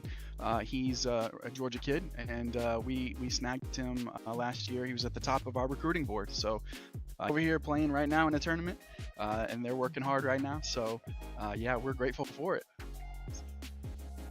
Coach, I'm curious. Part of being when I think back to like when I was in high school, it was like obviously the roads that we have now currently weren't there, and it was trying to figure out where does my personality kind of fit in? Where can I go that I feel will maximize what I bring to the table? For you, like how important is it to show prospects or those you're like interested in terms of players on the draft board, kind of like the background scenery like we see visibly right now? Like how important is it to show people that you want to entice them to the school and you want to entice them to the program because you want to offer the best opportunity for them to kind of bring what they have to the table? Oh, great question. Yeah, this is a wonderful question because 20 years ago when I was a professional gamer, we didn't have these opportunities, and I would have done anything for something like this. And so I'm grateful that this entire thing has popped up. But what I tell people all the time is that there's a small window for guys like us who have put thousands of hours into this craft to capitalize on it with a college scholarship. And many of you who do this thing, gaming can be isolating and lonely at times. You put your headset in the world, but with collegiate esports, I mean, you can look behind me. These guys are of like mind. They have the same passions, and they're in here together. And so that's the really cool part of collegiate esports, is that this is communal, and it's a togetherness. So we eat meals, we work out, we do all the things that traditional sports do, but we get to do what we love in game. Awesome. We got to see who you locked in as well as the timer ran down to 0. Lubbock is going to be off. So take us through your thought process there, some insight as to why you was the selection here. Absolutely, yeah. So we've got a couple things I want to say here. I didn't get to shout them out my other 2 picks, but yeah, Lubbock, absolutely sleeper pick here. Okay, just so we know, he is this is my team right now is the only team that has 3 2K players at their peak. So we've got a lot of talent here. Nick DeVick, incredibly grounded player, top 101s. He's got incredible skill. He's going to be the core of our program. 2.3K and 2s. He was number 2 on our board, and I snagged him at the 4th pick. It's very exciting. Tiz, we got to talk about Tiz for a second. B+ and 6-mans. Typically, when you scout somebody and you see a high-ranked 6-man rank, that means that they can communicate a little bit. That's what's different about 6-man.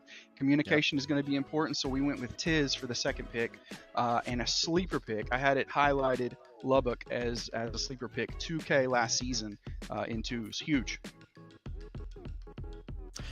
Coach Stanley, while we have this time, I have to say you've absolutely impressed me. I mean, your approach to, of course, the draft has been great, but also just hearing kind of like what you said about your program and where you come from and your background. And also, you're absolutely right about just esports or not even esports, just kind of like gaming on a competitive level where it can be isolating. And it really does speak to me, the fact that you've created a program that takes away that isolation completely and makes people feel like it's a part of a team.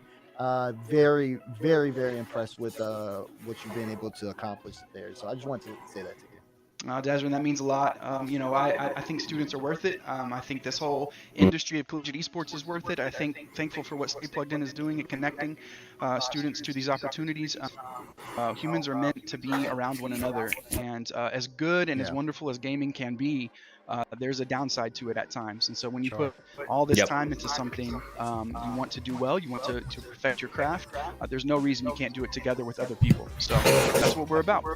I don't think there's any coincidence that Bruton Parker College has been at the top of its game and across multiple esports titles. So yeah, absolutely, Coach Stanley, it's been good to see. But you're out of time here for your next pick because you got back-to-back. So let us in on the secret. Who do you got for your last pick here in the draft? Yeah, pick 4. We've got Hunter. Hunter, Okay. We're looking for a glue guy. Hunter fits the bill. At 4.4 GPA, incredible leadership, incredible 1800 in his peak. So he's got skill as well. So Hunter is going to do fantastic things for us. He's also a Texas guy. I'm from Texas. I feel like we have some commonality there. Really excited about the Hunter pick. Oh yeah, because I mean, let's look at the resume here. Young Men's Service League, NHS, so National Honor Society is pretty big, and then coaching was listed there as well. Coaching younger football players in kicking 2 days a week. So that coaching, that leadership that you get in here, not just 4 strong players, but you got a voice in there too, in addition to yours, to serve as that second voice in the comms. That'll be super important too. Yeah, absolutely. Later drafts, you want a glue guy, somebody who can do it all, Swiss Army knife, and Hunter is perfect for that.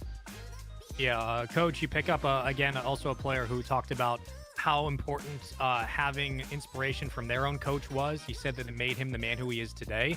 That dedication to learning and specifically that mentorship, which we talked about previously with this kind of program, how important it is to listen to the mentors you now have available as someone yourself who understands back in the day with Halo and Halo 2 what it meant to learn on the ground level. And now that you're here in 2024, being able to disseminate all that information from 2 decades of esports, you have a player now who I beg every player in this entire program to listen to the mentors, but specifically, you bring a specific insight as someone who has seen North American esports from the ground up with Halo, now here getting a chance to coach someone like Hunter. How important is it, from what you have experienced, to work with a player who's so eager to be taught at the high level? Oh, absolutely. You want sponges. You want somebody who can soak it up. It is about coaching. There's a reason that I do this thing. I can look back over the course of my life, and a traditional sports athlete, I can name pretty much every coach I ever had. I don't know that that's true for any other realm of my life. And so there's a special relationship that a player has with a coach. I think it's the most important job in the world, to coach. And so it's a title that's earned. It's not given, and I think we need to take it seriously. And in the esports industry, there's sometimes a gap there, and the more and more folks that we get involved in this and buy in, the better these students will be, the better our experiences will be, and rising tide raises all boats. So.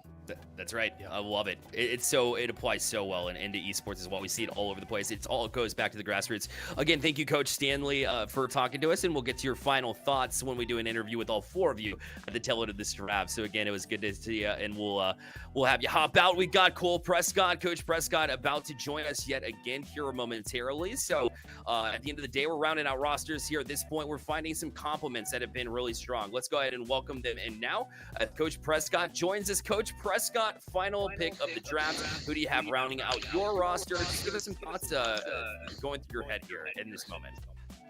Yeah, so our final pick is gonna be Gnosis. We're really excited about him, and kind of rounding out that core of our team.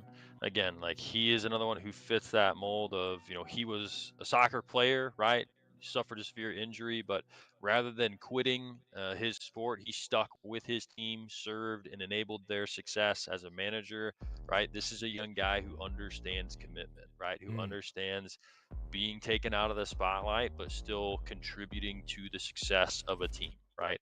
It's a four-man team, right? Not every one of these guys will play every game, but we need everybody involved every single moment of this next week, right? So just that leadership from him, right, and his ability to, take accountability for performance, for mistakes, right?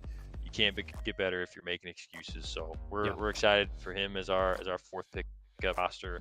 I'm excited for the team that we've got put together for sure. Coach, I think you real quick, I think you got a bit of a wild card here, because sometimes it's between, do we want somebody to add to the glue, or do we want somebody who can be an X factor? Gnosis has said that he plays a bit chaotic at times. He has that chaotic play style that can be unpredictable. I think you got a very surprising and fun pick here. You never know what you might get, but I think that's a good challenge for both the program and for the player, and you might get something real special. Yeah, no, absolutely. It's all these guys will bring something unique, and to see what he can bring to the table with some of that chaos can be helpful as well, mixing things up. Awesome. Coach Prescott, thank you for joining us. You got your full roster. We'll hear your thoughts here in just a moment as well. So appreciate you coming through. Absolutely.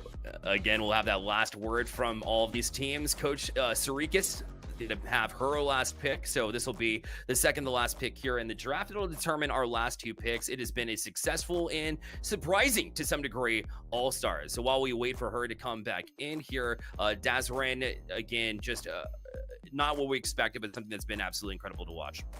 Yeah, no, this thing has definitely, this draft has been very incredible. I have seen just a lot of insight that I've gotten from a lot of different coaches. Like I said, Coach Stanley, his story kind of behind how things worked within his program have been very interesting. And since we do have Coach Sarikis in here, I do want to ask her something, because Coach Sarikis, we'll get to the pick soon, but you have an incredible resume. Like, it's actually incredible to look at, just seeing not just your experience in healthcare and then of course the coaching of the swim team, but also your accomplishments in the esports space, especially your impact on women for the esports space. Kind of talk to me about kind of like your journey here and what it's been like moving from healthcare and working with kids to just having such a large impact in esports. Yeah. Let's humble here. I started in esports. Let's be honest, when I first started, I had imposter syndrome. I think we all kind of get that bit of it. And I worked in healthcare, and I realized I helped start in the peds unit, like video games, coming to the peds unit and giving them something to do while they were patients there. And I completely had forgotten about it to put on my resume, and I remember it within the last few years, but I had always had a passion for gaming and those things. And so when I got to join and be a leader in esports, it just has been awesome. And I kind of just want to be the mentor that, like, I guess I needed when I was younger. And so I continue to try to do that. Love it. Well, with 3 seconds left on the clock, we'll find out who you picked, and the last one to lock in at this point in time for you, Coach Sarikas, will be X-Sync. So X-Sync, the last one off the board here. So of course, X-Sync, every single All-Star been incredibly impactful, both in the community and in the server as well. So to have X-Sync here in round 4 with that level of talent is pretty insane there, Coach Sarikas. Yeah, I was excited. He's got a lot of experience. First of all, he's a junior, so we got a lot of time of player development. Not for me, for him. So he's gonna just soar up to it within the next year, because he's a hard worker in school. He also was a former soccer player. Gotta love traditional athletics. They get those fundamentals of team dynamics, and he has a long history of competing, I guess long when you're in high school, but of competing on high school teams. So, and he mentioned that he did peak in ones at SSL. So he kind of just rounds out the whole team, and I think it's a pretty solid set. Yeah. You got a very, again, like when we were going through a lot of the interviews and a lot of our notes were just from figuring out who they are as people. They're very quick to kind of, tell you what they bring to the table and how they want to mold that. X-Sync was talking about being very adaptable and being a bit of an anchor. Offensively, it can help his team when they're playing defense and vice versa. So like you said, being a junior, there's time to mold this player into the next evolution. But you have somebody who clearly is understanding of being able to read the situation and know how they can contribute in the right ways, which I think is just a good mindset for a young competitor to have. Absolutely. You always got to be willing to grow. We mentioned it in the last call. It's about learning and growing, and you got to learn from the people that you're kind of playing with. Even when they tell you the most uncomfortable things about yourself, that's how we get better. Yeah.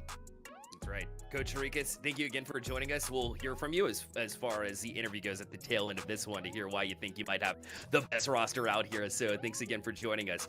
So that means one player left.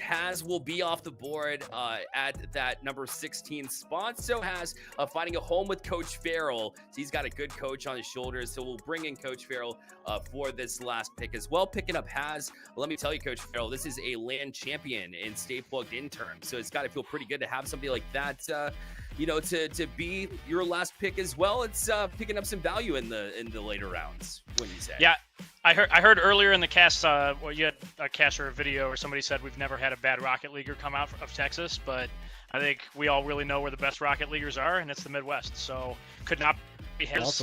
Kind of fell to us, but honestly, looking at that last round, he was gonna be my pick the whole time. So I was kind of hoping that he would land on our squad. Could not be happier with how the team's looking. Yeah, I mean, sorry to real quick. I mean, you get a land champion essentially for free. I mean, how does that feel? No, it feels great. Like I said, we love Ohio. Like I've been in Ohio my whole life. I know there's some great Rocket League players here, and we've had some awesome competition. So being able to add him on the team, I'm really excited to be able to talk to him too and just see what he's looking for college next year. Awesome. Yeah, perfect. Well, let's listen. We've got the Rocket League draft locked and loaded here for the Coca-Cola All-Star. So it's been fantastic to see this in action. So again, thank you, Coach. You can actually hang here in the Discord server. We'll bring in all of our coaches here momentarily while we do that. But of course, we have to kind of break down where we've seen this go as we went along, because ending with definitely a good sign. You get a Wavy, so you get a pro player to that level has excellent for PJ Farrell. But all of these teams, honestly, is going to be relatively even across the board. And that's what you get when you have a pool of talented players there, Spaceman. Yeah, I was thinking about like that specific point where we had our mock draft and there was obviously like maybe a couple of players that we had expected to go real, and clearly that was the case here.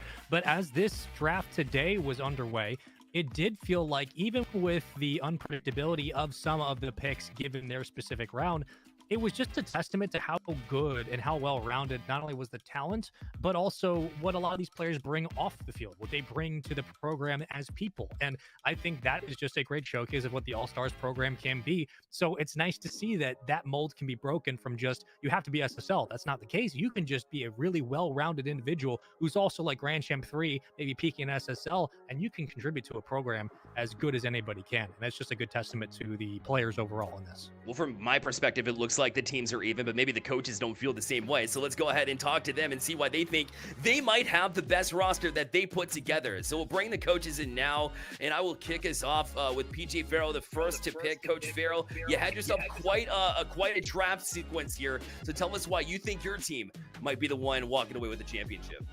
Yeah, for sure. Just being able to have that #1 pick and having Wavy on the team, I think is going to just be a great leadership on the team. And then adding Cloud, like I said, I really thought that those two would really just work together.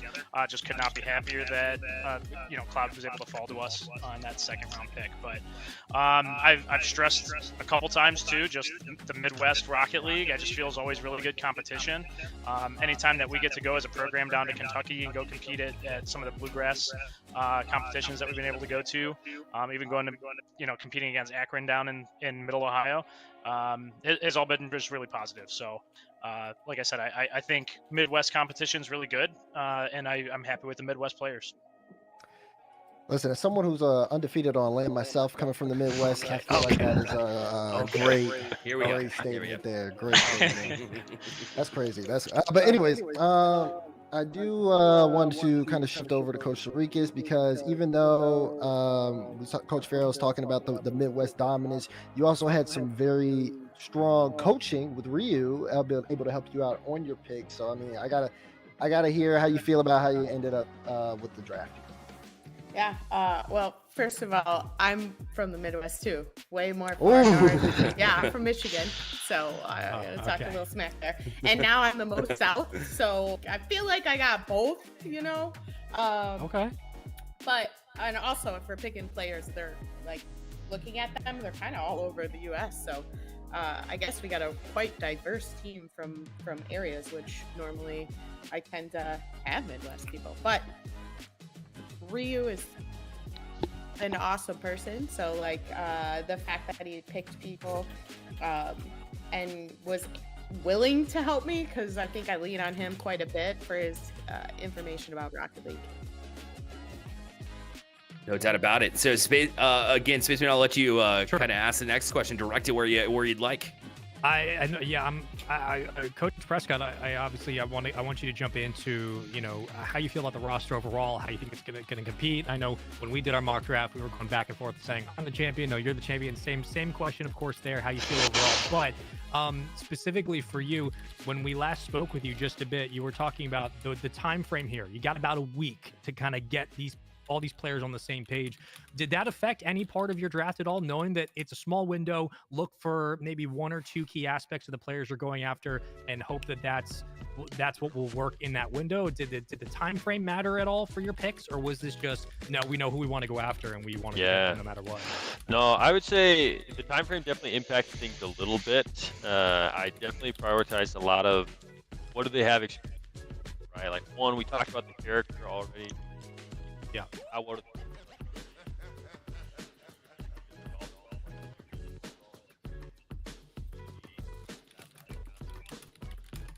Got a lot of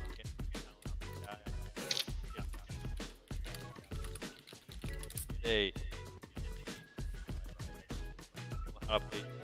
that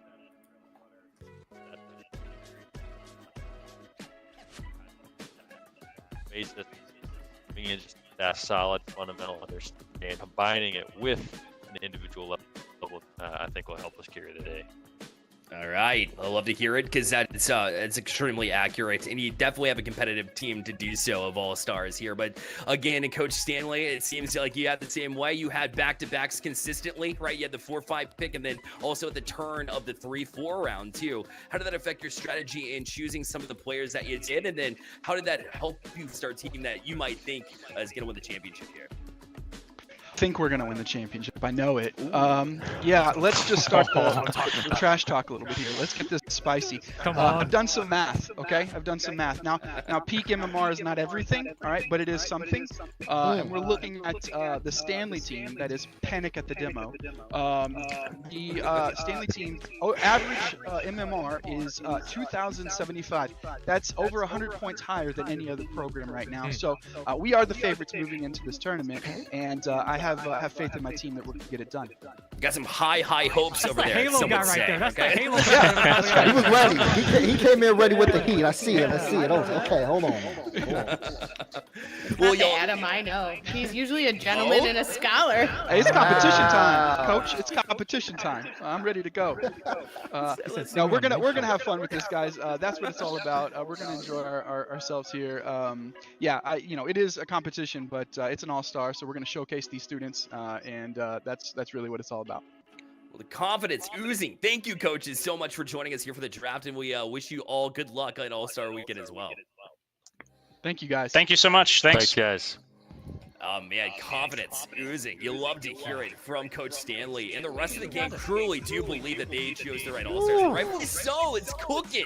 They're absolutely cooking right now, and I can't wait for All-Star Keep that Weekend beast now. quelled for long. You can't keep the Halo down for too long. That's bread and butter. That's been born out of competition. At some point, it's gonna pop out. Look at this guy. But listen, I'll tell you, everybody has a little something on the team, okay? Like that's one of the things I'm kind of noticing. I mean, I like Coach Prescott's roster, very well-rounded. We already heard the yap session from Coach Stanley about the MMR, but then of course you got Coach Farrell, he's got Wavy, and also he's got a couple steal picks as well. But then Coach Sarikas, I mean, the level of thought, you got two coaches that have come together to help this draft order. I think it's anybody's game. I'm gonna say it. Yeah, it's anybody's game. You know when? No, go ahead, Spaceman. Listen, real quick, like it's a testament to all the All-Stars who were submitted and selected. The competition's very good, but because it just feels like everybody has a good roster, now the pressure's on the coaches. Now the pressure's on who really knows how to coach. Because I'll tell you, if you don't, we're going to let you know about it. It's going to be fun, though. It's going to be fun. Come on. We're having a good time. There's one way to find out if they do have that roster and how much work they put in, and that's by tuning into All-Star Weekend, of course, coming around next week. And starting on Saturday, noon Eastern is when the matches kick off. But you got to be there at 11:30 a.m. Eastern time, of course, to catch the pre-show and see exactly what's happening all weekend long. So can't wait to get on the pitch. You can check that out at twitch.tv/staypluggedin or search Stay Plugged In on YouTube. Also twitch.tv/staypluggedinb. So there'll be a couple of different instances in which you can check it out. I guess we'll check if we have a schedule here from Pulaski, but at the end of the day, All-Star Weekend, we'll see the group stage, of course, guys, which means every team gets to play every team once. So they do get bragging rights at the end of that All-Star Saturday. Yeah, and that's gonna be big. I mean, we're gonna see all the head-to-head matchups. We're gonna see what team looks good against everyone. You'll be able to watch the group stage and see the championships as well. So you are going to want to stay plugged in to make sure that you don't miss the action. Yep, again, recruiting day as well, kicking off there, Spaceman, on Friday. So they'll get their chance to meet all these coaches, 450 plus coaches on the Stay Plugged In platform. Not all of them will be there, but a good number will be to talk to these All-Stars.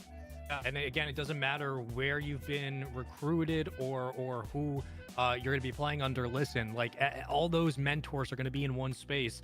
There were career days in college when we would go and you'd go meet with recruiters from different businesses and stuff. This is your career day as a high school student to go meet with coaches in the esports scene. And because so many young players want to play in collegiate esports and so many people love esports overall, like we're begging you, as people who have been in the space for combined multiple decades, go take advantage of the coaches you're going to have available to you, because they got knowledge, man. They got everything you need to know about how to make it in the space, and they're good people to talk to as well.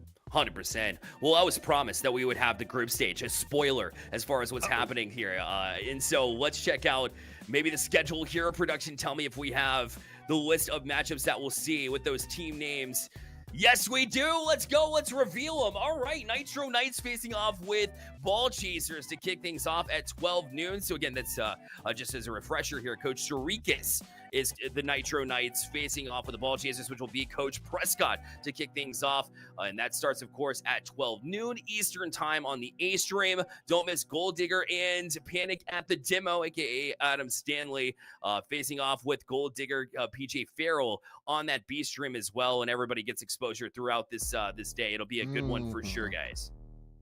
Yeah, this is going to be really interesting. I mean, of course, you know, you want to keep it locked in on Stream A, but Stream B, especially that first game, you heard the smack talk versus Coach Stanley. I think his biggest test will be against Coach Farrell. So that Panic at the Demo versus Gold Digger matchup, I feel like I'll try to keep eyes on it in another tab while we're looking at the mainstream. All right, that's basically what's catching your eye. Come on, after our last interview, you kidding me? I mean, the first B-Stream match, of course, is going to be absolutely insane. Whenever you're talking trash and there's like, you get the first round matchup against the exact opponent you want to see, yeah, that's going to be awesome. But listen, on the A-Stream, again, I think our second match of the day really is going to spell a lot for how the rest of the bracket might play out. But the one takeaway still with us as casters, as fans, and for everybody who's going to be watching is there's only going to be a week of prep, right? There's only a week to get everybody on the same page, to gel so many different personalities and play styles into one room. This is going to be a really big test for both the colleges, the programs, and specifically the All-Stars. You're being thrown into the passion pit if there ever was one, and you can only catch it on both Stream A and Stream B next week. You're not going to want to miss it. It's going to be crazy.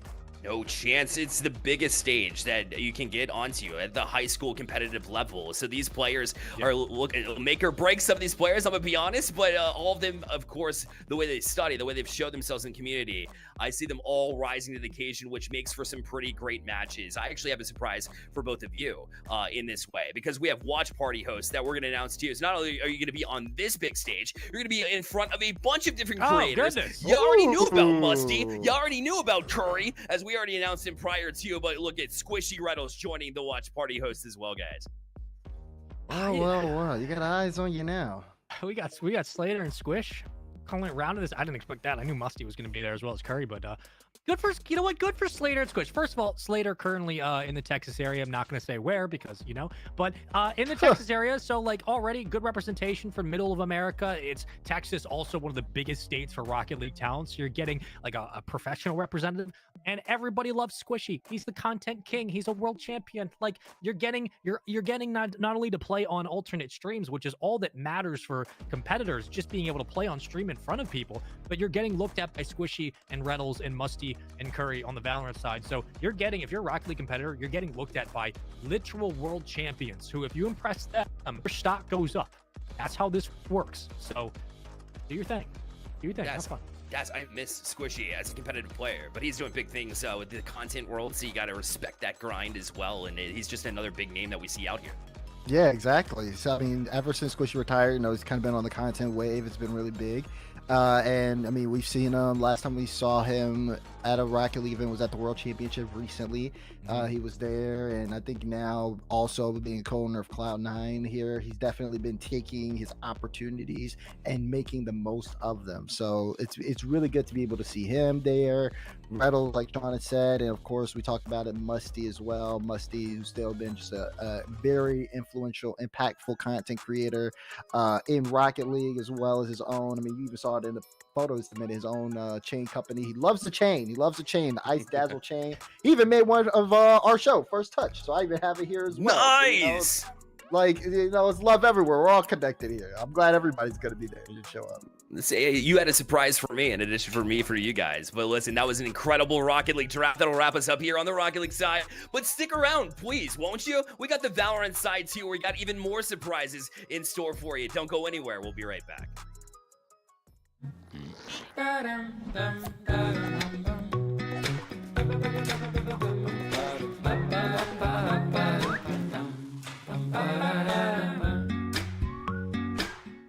Fun. And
Come on. Before I switched to Brightspeed fiber internet, things like slow speeds and random dead spots really brought out the troll in me. I mean, I spent hours causing trouble. But then I switched to Brightspeed's fast, reliable fiber internet, and the rest is sunshine and unicorns. Looks amazing, Barbara. Ultra-fast, Brightspeed fiber internet. Switch to the bright side.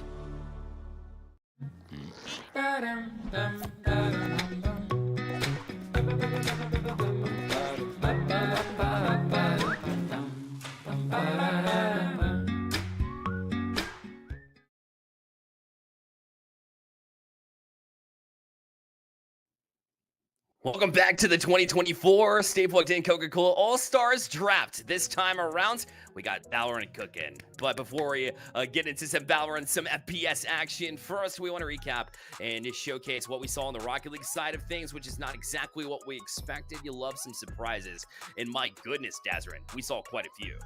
Yeah, I mean, the draft was definitely very interesting. I mean, the level of picks that we ended up seeing come out from the coaches were, it kind of turned a dial, especially because they considered things we didn't in the mock draft. So it kind of shaked things up there a little bit, but then also just being able to hear from the coaches, their style, and even getting a little trash talk here and there, it's going to make for a competition, that's for sure. Spaceman, what are your thoughts? You're nodding over there like you got something to say about that Rocket I League side. like the trash talk, man. I like when man. coaches step out there, but like they set the tone quickly for the players they're picking up for sure. I think every all-star in our draft for Rocket League is entering not only a good program, but an opportunity to impress all the different eyes and minds that are going to be watching over them. So it'll be fun for sure. And Wavy's got a lot of pressure, #1 overall pick. Come on now, like he's got pressure on him. Just saying. Put a target on his back. Put a target on his back. But you know what? He performs every time we see it. That's so, right. We'll see it. That's right. Daz knows. He was able to take a sneak peek and snag him in the mock draft. So that means you have a little bit of skin in the game here. Whenever we get to that Rocket League side. But we're done with Rocket. Let's go ahead and talk about the Valorant side right now for you. But first, let's talk about All-Stars as a whole. Why not? Let's recap. For those of you who are just joining us and just wanted to see the Valorant side, understandable. But listen, it's a whole program we got going on over here, including the nomination period that these students had to go through to become an All-Star. It is a strenuous process. We went over this from the get-go, but we have to reiterate, it was even more competitive this year with how many individuals that we saw here. 40 students named Coca-Cola All-Stars out of the hundreds that were submitted across Rocket League and Valorant. And of course, draft day today where they'll find their teams. And then we get to next weekend where we'll have recruiting day where they'll get to meet the colleges as part of the Stay Plugged In platform. 450 plus colleges on the Stay Plugged In platform. Not all of them will be there, but a bunch will be there to talk to their All-Stars, and then wrapped up with All-Star Weekend with $250 guaranteed for all of these players and a pretty cool care package. But Spaceman, let's go over what we anticipate here. What is the draft and why are we here today?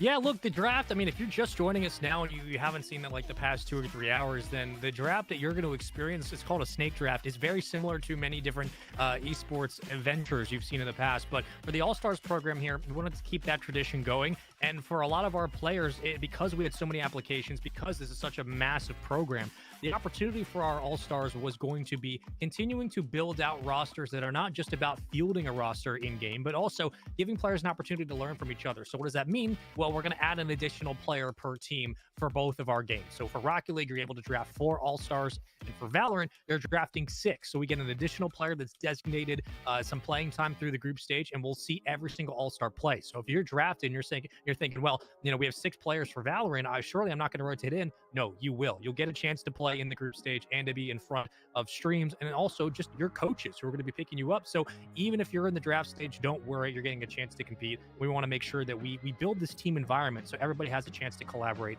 and do something different. But that all sets up for the draft experience, which is the snake draft, and let's talk about it. 100% we have to, and you have to have rules to everything, otherwise this gets quite chaotic as far as stealing draft picks and things like that. But yes, how does it work? Well, 4 draft selections per round. Naturally, each participant, aka our all-star coaches, will get 1 selection per round. Set that timer to 2 minutes, and you have yourselves a round 1, and then down in future rounds and following rounds, you'll see a 90-second per pick as things start to heat up, speed up a little bit as we get to the tail end of what you mentioned was that snake draft as well. So of course, that means that if you draft first, you go from 1st to 4th. And then from first to fourth, if you're the fourth pick, you'll actually get to draft 2 in a row, as the draft, like you mentioned, will reverse itself there at that point in time. And you see now the draft order that we have in front of us. Coach Claypool will kick things off. Coach Link to be second. Preciado is third. And Coach Hayworth will round out the rosters here, round out the picks rather. And in fact, some of the individuals on our talent team were able to showcase some of what they think the draft would go like, right? What players do they think is going to go off in what order? They got to choose their own teams, which is pretty fun. We had Upmind, we had Vincilli, the casters for the Ace Stream, also Orbital joining the casting crew as well, was part of this conversation. And Curry, the watch party host, as well, part of this conversation. Check out the mock draft. These are some pretty funny highlights. Check it out. I'm not gonna lie, I thought Comey would be first pick. I feel like I am blessed to have him in the third pick because I looked at his VLR and he seems like to have the most impressive VLR out of all of them. Unless I'm looking at a different Comey. And I'm just gonna pray that it's not a different Comey, and I'm gonna go ahead and pick Comey. Yeah. But with what you just said right there, can't even say the name correctly. Don't even know if you watched the right VLR page. I think I'm saying that. We're getting shots in round 1, by the way. I look a little bit further. I try and look towards the future and really see as far as I can. Leon is one that I was taking a look, and I gotta have a little bit of fun here. I love smokes. I love not being able to see anything because it's very, very silly, but also because I took a look at Leon, and Leon actually, even though they listed as controller, it looked very interesting because their actual top agents are more duelist styles. So you have the mix of a control factor. You know how to drop a lot of those stars. If you're playing Astra, I'm going with Leon. I'm gonna have to go with the lefty. I'm playing this game with people that are actually locked into their most comfortable role, and not so many players that are going around flexes so far. I think he shows himself like having a good mind on his shoulders, so that he could maybe approach the game from an IGL style. So I think I'm killing 2 birds with 1 stone now. He's gonna be a team player, and he's gonna be the one that's probably going to stay a little bit more behind, so he could actually help the team in terms of organizing the play. And I think you kind of need that at the core. So I'm going to go with lefty as my second pick. I'm picking up Blake, and I'm picking up Mooki. Listen, first of all, Blake, he plays literally anything. To me, he's going to be just the pure flex. If I just aim him in a certain direction, he will go kill, or he will go do his job. That's a guy who I would pick up for my team. My third choice for my team is going to be Polix, actually. I think if you're looking at what he was bringing out here in his video to introduce himself, he was saying that he was focusing on a lot of a deep agent pool, at a high level, to play at a high level, and going to be pretty decent at it. And I think that's going to be very important too. I've been listening the whole time, and everyone's talking about experience, talking about the strength of having played the game a lot. And I like to go for the silliness maybe, but also for those that maybe are overlooked. I want someone that's kind of fresh, that might bring a little something new to the table, and I'm looking at Martian. Honestly, again, I like the fact, I love controllers. Once again, I love the fact that you can, that you say that you are good at setting up, really, maybe flexing out in terms of setting the team up for success. So I'm going to go ahead and pick One Nash. I just love the story that he brings when he introduced himself. He went from doing very good in school to dropping out until getting good support from his surroundings as well. Went back into studying, now has a great GPA. But I think being able to turn things around and being focused, and I think this is a great opportunity for him to do this right now with the Coca-Cola All-Star. So I got someone who's playing with determination, Bob Star. Yes, he comes in as a Coca-Cola All-Star himself last year. He tore his ACL in a tournament during a championship game. He gave up Valorant. He did kind of dedicate a lot more to his physical education, to a lot more of his physical endeavors. But Bob Star, he is playing with a different knack this tournament. I'm taking Bob Star. I hope you know I have a plan. Sometimes inside the smoke, there is a little bit of a scare. We got Scarecrow coming in here. We got Kansas boys rise up. I'm so happy Scarecrow's here. But sitting at a 3.93 GPA still shows a lot of brains coming out and saying, hey, if I can overview an entire fight, I can make callouts and everything like that. I need that Sentinel at the very end of the day, help out with the control, and send Cavalry where they need to go. First of all, this team's gonna win because it's my team. A lot of you guys, you did a lot of feeling. All I did was look, and I just let my brain process. My team's going to win because I feel like I picked some players that are slotted into good roles, and that's going to have great synergy with some people that can hype up, and a great IGL in lefty. My team is 100% the favorite. Not only do I have the best team, they also have the best team captain. Yes, I mean, eye test, reading, nothing matters if you can't see the thing 2 feet in front of you. So I think my team, if you can't see what's going on, we win. So you get to vote in chat now as far as who you thought won. I'll leave it to you guys to give you a picture. I mean, Curry, a pro, obviously he's got some insights, a former pro, I should say. Obviously knowing exactly what he wants there, Dazran. Yeah, I did enjoy looking at Curry's team. I like Van Silly's thought process, though.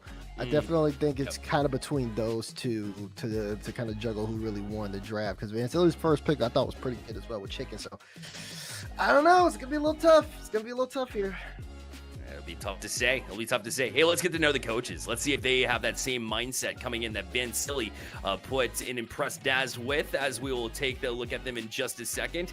Let's go ahead and go into them, because right now we have, it's stacked, just like we saw for Rocket League. Let's be honest. Starting with Spencer Claypool, because what they've been able to do in Cumberland University has been absolutely outstanding down there in Tennessee. The program first started in fall of 2021 with 1 practice room and 9 players. Guess what they grew to? Currently 70+ players at this current time. Spencer Claypool has been talking with us and Stay Plugged In for a long time. What he's been able to establish in this program is second to none, guys. Daz, I'll toss it over to you next for our next coach. Who you looking at? Yeah, no, for me, Classic Mark. First of all, that name. It's just amazing. A perfect name. University of Mary Washington for Classic Mark. Major things, of course, esports director, University of Mary Washington for 3 years. Certified coach through Cloud9's Training Grounds program, which is really impressive.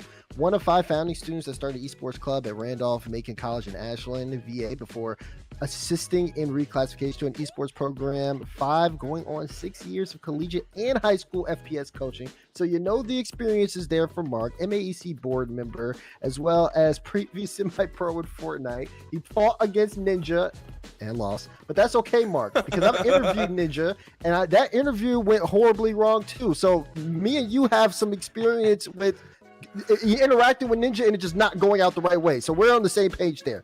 As well as he's been a big vocal advocate for the advancement of the Battle Royale genre. Was recently shouted out by Octane Collegiate, Apex League, of course, now being supported by formerly by EA. For being the first coaches to advocate for the game, and Apex has grown very largely, I would say, recently here as well. So, even then, more accolades on top of accolades. 1-time NECC trophy, 9-time NAEC playoffs, finals attendance. Mark is stacked. Mark is stacked, as he should, because of it's Classic Mark. I hear all that. I do, and I appreciate the breakdown, but I'm looking at Coach Nando for a couple of reasons, and specifically just a utility brain across the board. Let's talk about what this guy brings to the table, coaching Rainbow Six, Call of Duty, Apex Legends, Overwatch, Fortnite, and Warzone, all to either playoff appearances or land wins for his players. So we're talking about somebody who understands the minutia of different scenes, able to extract information that can correlate to different games. But when we're talking about Valorant specifically, it's an FPS background. This is a coach who has an FPS background and has the brain for this kind of thing. That's where I'm keeping my eyes, because you can take something from Call of Duty and Apex and Val and put it all together and get a game plan that's unlike anything else you're going to see. Also specifically, organizer of the Winter Warfare Invitational, which was in fact the biggest collegiate Modern Warfare 3 lands. So even as of late, getting involved in the more amateur side of Call of Duty, which is something I've always been a fan of. I've had a 13-year career with COD, and this is somebody who clearly understands the value of being able to be an FPS mind, which I appreciate. And one more thing, the head of the competition for the Boost on the Beach Rocket League Invitational. So we just did a whole draft that took about 2-3 hours, and this is somebody who absolutely understands how big Rocket League's becoming in the high school and collegiate era, specifically alongside Valorant. So I look at this guy. He's got a brain for FPS. He's clearly had success coaching in very different styles of FPS. You got like chess, which is R6. You got a little bit of checkers, which could be Call of Duty. You got Valorant, which is very methodical. Apex, which can be team oriented. Doesn't matter the roster, 2, 3, 4, 5 players, 6 players. This person understands what it takes to win at the top level and to get success out of his players. Again, you're looking at playoff appearances or land wins in a variety of different games. That's what I want most, somebody who understands the field and understands how to extract good info for their teams. Coach Nando's just got it all. From Shenandoah University. We've worked with Shenandoah pretty closely, and Alyssa Duran is a director there, so those two work hand in hand to put something truly special together, which includes that boost on the beach, like you mentioned. I was able to hop out there and cast for that event. It was a phenomenal one at that, because we got to see West Virginia take the victory over Harrisburg. So a couple of dominating schools in the Rocket League scene at that time were there and present for it, and one of the most unique experiences of all. So I love what they were able to put together. It's been absolutely fantastic. But I got to talk about one more coach here. I've got to talk about Lucas Hayworth, of course, from Oklahoma Christian University, because he's been around, and you don't stay stagnant, you keep marching forward, and that's what Lucas Hayworth has been able to do. He was elected to NACE's eligibility enforcement committee in fall of 2023, but he didn't stop there, did he? No, there's no chance. You know why? Because he was able to advance forward, then elected to NECC's board of directors, and then got promoted, and eventually you find yourself as the president-elect at the end of the fall semester. So that's insane. Another promotion to president of the board in spring of 2024. And when I've talked to him at C2C here at Stay Plugged In, just the things that he says about building a culture, building and finding individuals who want to be there, who want to compete, who want to improve themselves. That's what Lucas Hayworth is all about there at Oklahoma Christian University, and why I'm eyeballing him as far as somebody who's going to have a solid draft here, guys. So that's going to round up our coaches, which means it is draft time.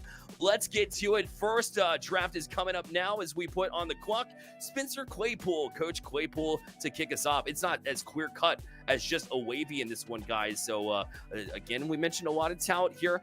When I'm looking up and down this list, Psych was off the board first. A real possibility that we might see that again, Daz. Yeah, I mean, if that's going to be the first pick in the mock draft, I would not be surprised to see it in the actual draft. Psych seems to be a very well-rounded individual. I like what he is able to bring to the table. Definitely a duelist player there as well, but can also be a little bit more of a flex if need to be. But, I mean, also, again, Peak Radiant had been Immortal 3 a couple times. Wouldn't be surprised to see that. I mean, there's a lot of talent on this list, so I'm more interested to see what Coach Claypool goes with. No, we have Coach Claypool now. Coach Claypool, this will be multiple times he brought you on to Stay Plugged In, so welcome back. We appreciate you being here this time for a special occasion with the 2024 Coca-Cola All-Stars. So that being said, you get the first pick. Are you feeling any pressure here? No, I don't think there's really much pressure into this first overall draft pick. You know, you get to really have, you know, your choice, have the whole list and everything. Way. Yep. Me and my Valorant coaching staff, that LR's way. We really decided to go with Psych. We really think Psych is going to be, you know, a really good founding piece to really build this team at the end of the day. All right. Yeah, the duelist as a junior, you can expand on that if you'd like to a little bit. What about him is the first pick worthy there? I think really his VLR really stood out. One, you know, high end, you know, playing against collegiate teams already. And so it's one of the things that, you know, we've already seen on just already paper that he could be such a great, you know, build around. Okay, and then it'll be a while before you get that those round 2 and 3 picks to back. Are you feeling as though with Psych he's going to be able to kind of be that kind of impact player, I would say, that will kind of hold things down while you wait for the rest of the picks to come in? 100%. No, I definitely think that, you know, with his duelist opportunities, everything, you know, his hero pool, it's really going to be very beneficial, with especially the remaining players that, you know, we are able to draft. No doubt about it. And listen, so as far as, you know, your college goes, as far as who you're looking for your school, similar things I suppose that you look for Psych, but can you kind of break down for us some of the things that you see in players that Psych might have as well? 100%. One, his GPA is fantastic. You know, grades are always the biggest thing at the end of the day. You know, we really run our program like a traditional sport. You know, if you ain't got the grades, you ain't gonna play anyways. And so, one, grades. Two, the biggest thing is, like I said, you know, his character pool is really massive. You know, really looking to, honestly, if he needed a flex, he could. And really just looking for somebody that's going to be super dominant. And, you know, he's right now as a junior, so he still has time to develop even more. And so that's something that's really good to look forward into going into next year for recruiting period. All right, well, Coach, we'll see you for your next pick. First off the board. Oh, we love to see it. It'll be Psych again, that junior from Texas, coming out as a duelist. You gotta, in those 1v1 moments, be able to shine, and so they'll have every opportunity to do just that for Coach Claypool, and a great individual to be able to say that as well. We got our next pick up, pick number 2. And we haven't seen a 2-timer yet, but let's check out and see if maybe that's the case as we bring on. Next on the list is Coach Link. So Mark Link joins us here on the call right now. Coach Link, what's going through your head as we begin into pick number 2? Yeah, absolutely. Definitely looking to pick up somebody here who I know is going to be a dedicated player who recognizes the importance of teamwork with him being a senior, and also given his reputation in the scene, I know he's going to be pivotal to my team. So. Okay, I like that. So, would you say you're looking for someone who is kind of like very like well-rounded in a lot of aspects of the game? Absolutely. Definitely looking for the first person here to be a little bit of a flex, somebody that we can kind of make way, especially given this draft format. Coach, you know, flex, and usually, you know, I don't attribute this always to flex players, but flex players are very good at being adaptive to the nature of their role. Does that play at all? So like the people behind the sticks or behind the keyboard when you're making your decision, are you looking at the role and the person to go with it, at a gauge on who they are as a personality that you can work with at the higher level? Oh, for sure, absolutely, and especially, no surprise here, varsity traditional athletics tends to coincide with really good understanding of, discipline, teamwork, and coordination towards a common goal, and that was definitely something that I considered very heavily when I went throughout my draft picks, for sure. We got your draft pick locked in. We have a 2-timer. Chicken the Ward, your selection here. And I got to see him last year, so I'll be the first to tell you, Coach Link, that you made a great choice here. Why is it that you think that you've made a great choice here as well? Well, like I said, I mean, he's got a lot of tournament-based experience, so definitely excited to see what he can bring to my roster. But most importantly, with him being in that flex position and having a lot of that team-based experience, I think he's really going to do a good job of being the glue that kind of holds the rest of the guys together. So definitely excited to see how he performs. I agree. Even seeing the Asia pool with the Sova, Omen, and Viper, and even the KJ as well, I just feel like the range there is so large to work with there, as well as just also just being open to being adaptable, especially at a high level. I feel like you got a gym there, Coach Mark. Yeah, absolutely. We were all laughing backstage about how your guys' draft was pretty close, similarly. So we'll see what happens. It honestly has been, Coach. We'll see you for the next one for sure. Absolutely, thank you. Awesome. Yeah, but you bring up a great point, Daz, and I'd like to kind of emphasize that it's all about knowledge. To some degree, we talk about all stars, we talk about GPA, but when we talk about knowledge, like on the actual map itself, Silva brings a lot of that intel. Omen, as well, from a controller standpoint. In addition to that, but like KJ, all those little gadgets that go a long way, and being that supportive teammate, I think, is what he was looking for, and what we got out of Mark Link as well. But now, Preciado Lille coming up here. Coach Fernando, welcome in, and let's hear it. We got the 3rd pick on the board. So how you feeling right now with this 3rd pick in hand? Great. I really went for a draft order that I thought would be opposite of what everybody else is. So I guess we'll see moving further down the line, but kind of focusing more on the thought process behind the comfortability of the players in their roles. Coach, one question, one thing. First of all, best mustache in the game by far. Congratulations. Second, I'm curious, does your experience in your FPS background, the way you've not only kind of cultivated a resume of different FPS games, but specifically with the level of competition in collegiate esports of like Apex, of Call of Duty, of Valorant, of Rainbow Six, which is very chess-like, do you use any of what you've been able to accumulate from those games to make these kinds of decisions specifically for the Val roster? Yeah. So I actually spend a lot of time thinking about not just what makes a good Valorant player or a good Rainbow player, but what makes a good FPS player. I think there's a lot of transferable skills among all the FPSs, and I think it's really important to have people who can fit really well into certain roles.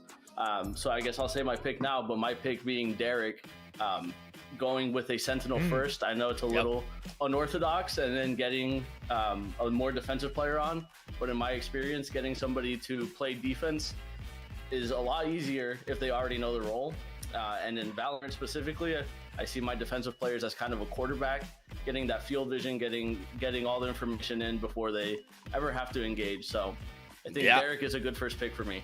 Agreed. I don't see this as a crazy pick at all. I do like this pick a bunch, known as roadblocks around the ranked area. And we just talked about how you can get value out of those gadgets. But of course, being in the Sentinel role means that you're able to kind of establish a presence across the map to coordinate shifts in the attack as well. So not just on the defensive side too. So you get kind of the best of both worlds there. And like you mentioned, that quarterback role to have an ITL, I mean, that's super important as well to have a leader like that.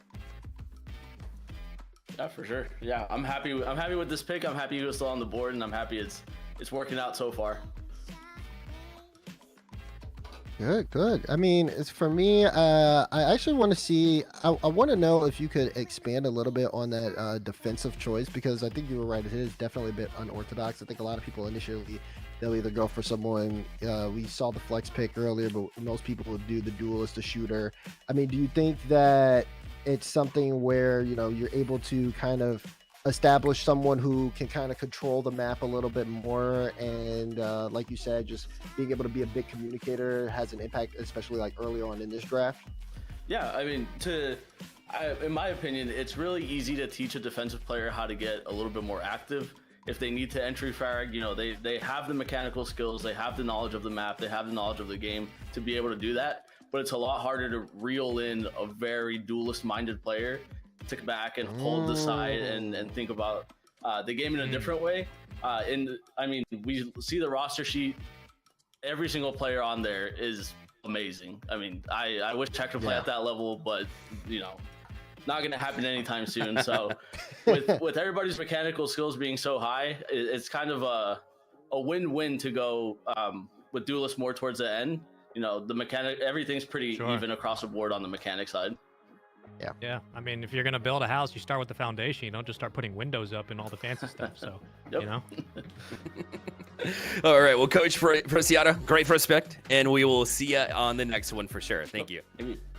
Awesome. All right, so almost done with the first round already. We're flying through these, and we've got really some like solid that. points all the way across the board. Yeah. Yeah, I really like that perspective. Like it's the small nuances of having just a coach who understands the wider picture, seeing the forest through the trees that really matters. It's like I can teach a defensive player how to get a little bit more aggressive, but trying to get somebody who's a duelist to kind of pull back and play through the weeds can be tough. That's what I liked about Orbital's mock draft, was he was very focused on control. He's like, I want there to be a base where we don't move from. We can control the field if we have to, but specifically defensively minded, you can always improve and tweak some of those aspects that are just really invaluable. I really like that perspective. Well, 100%. I mean, you got to have that foundation, and you can get that right off the bat at the first pick, and we'll see if Coach Hayworth does the same thing. Coach Hayworth, welcome in. It's the Spike Surge is what you chose as far as the name goes. We love it, and we love having you here for your first pick, too. So, again, first pick, maybe a lot of pressure. You get 2 in a row as well here, too, so that might make you feel a little bit better, would you say? Yeah, definitely gave me some breathing room on what I wanted to choose here. I've kind of made a whole list of everyone I wanted to draft, and I went through all their VLRs, and we've played against some of these players in my collegiate team. Like, we're still pretty high up there on VLR. We play on the Fun Havers and all that kind of stuff, so pretty familiar with all these faces. And to be honest, like, looking through the full list, I'm very thoroughly pleased and surprised that there's a huge, strong list of high schoolers. Like, a lot of these students can very much make it onto varsity rosters and collegiate, and some of them could definitely make it onto like top 8 to even top 16 rosters on good scholarship. I can guarantee you that.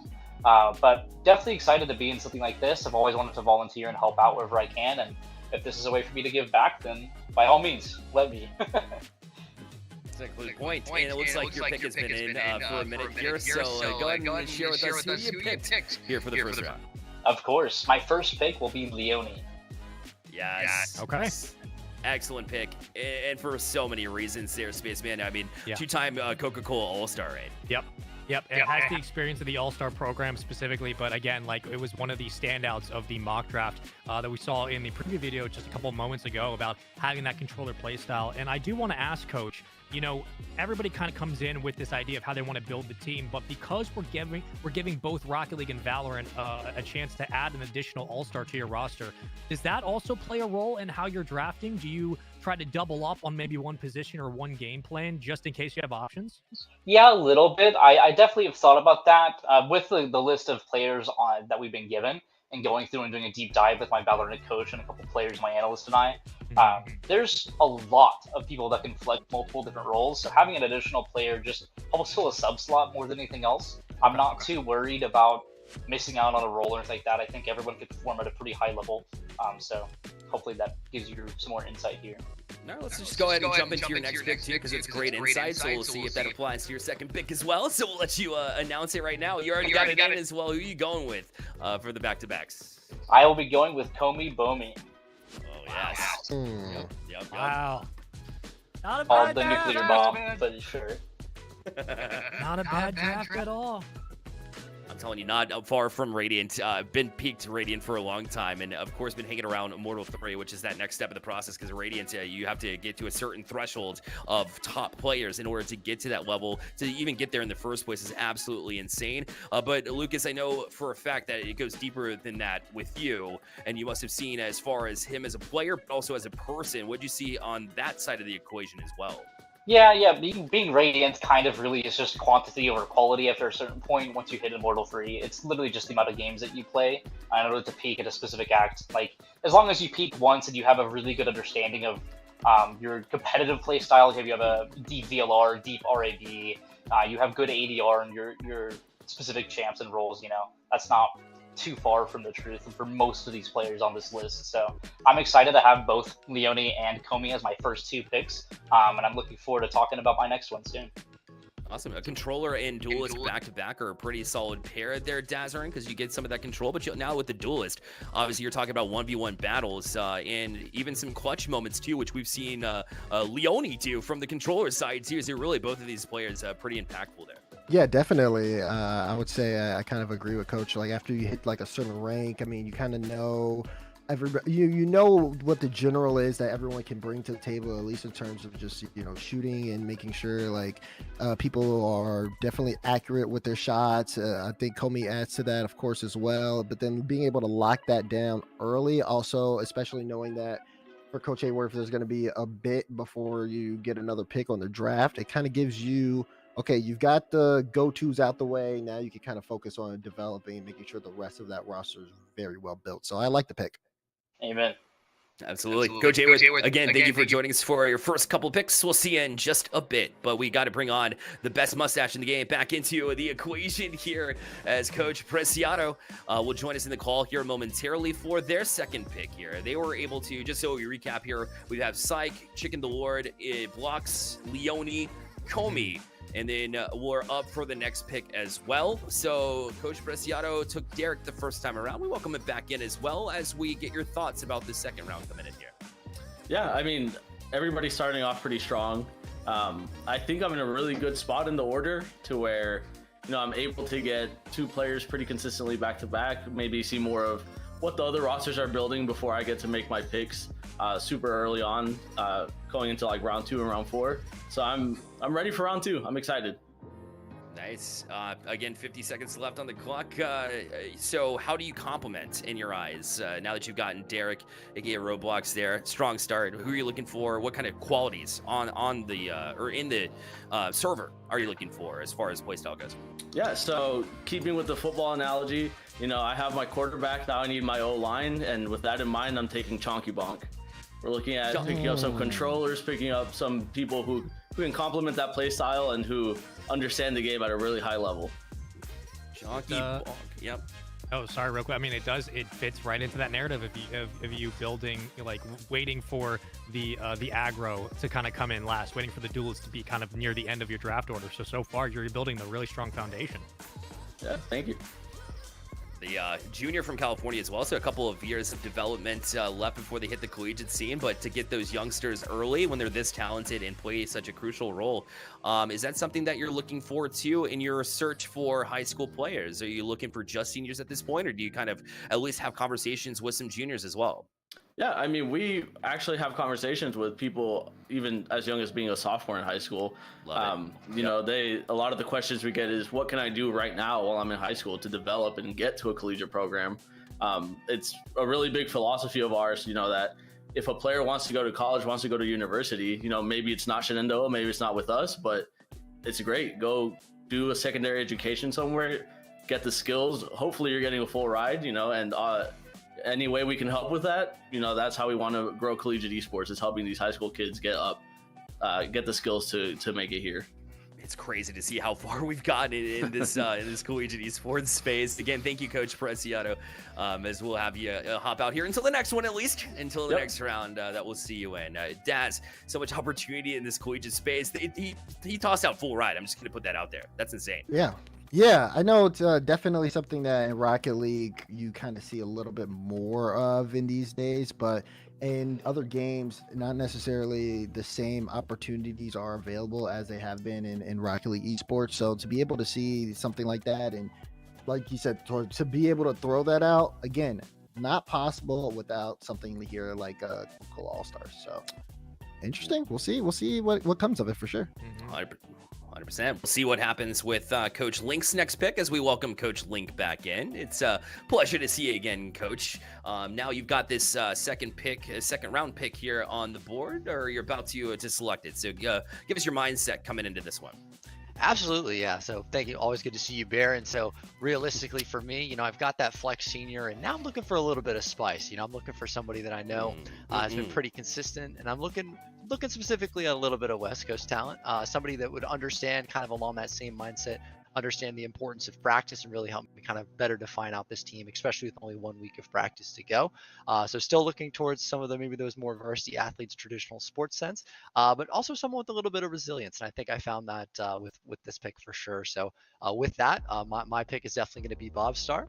He is fantastic, been in the scene a long time, is a back-to-back as well. So back-to-back, which means a senior from California, the two-timers coming up in big form here, Spaceman. Yeah, definitely. And I like that idea of again kind of this towards at least like high floor, high ceiling. You get an initiator in your team immediately. This now helps you kind of again start to set the parameters for late draft, how you want to, I guess, add complementary pieces.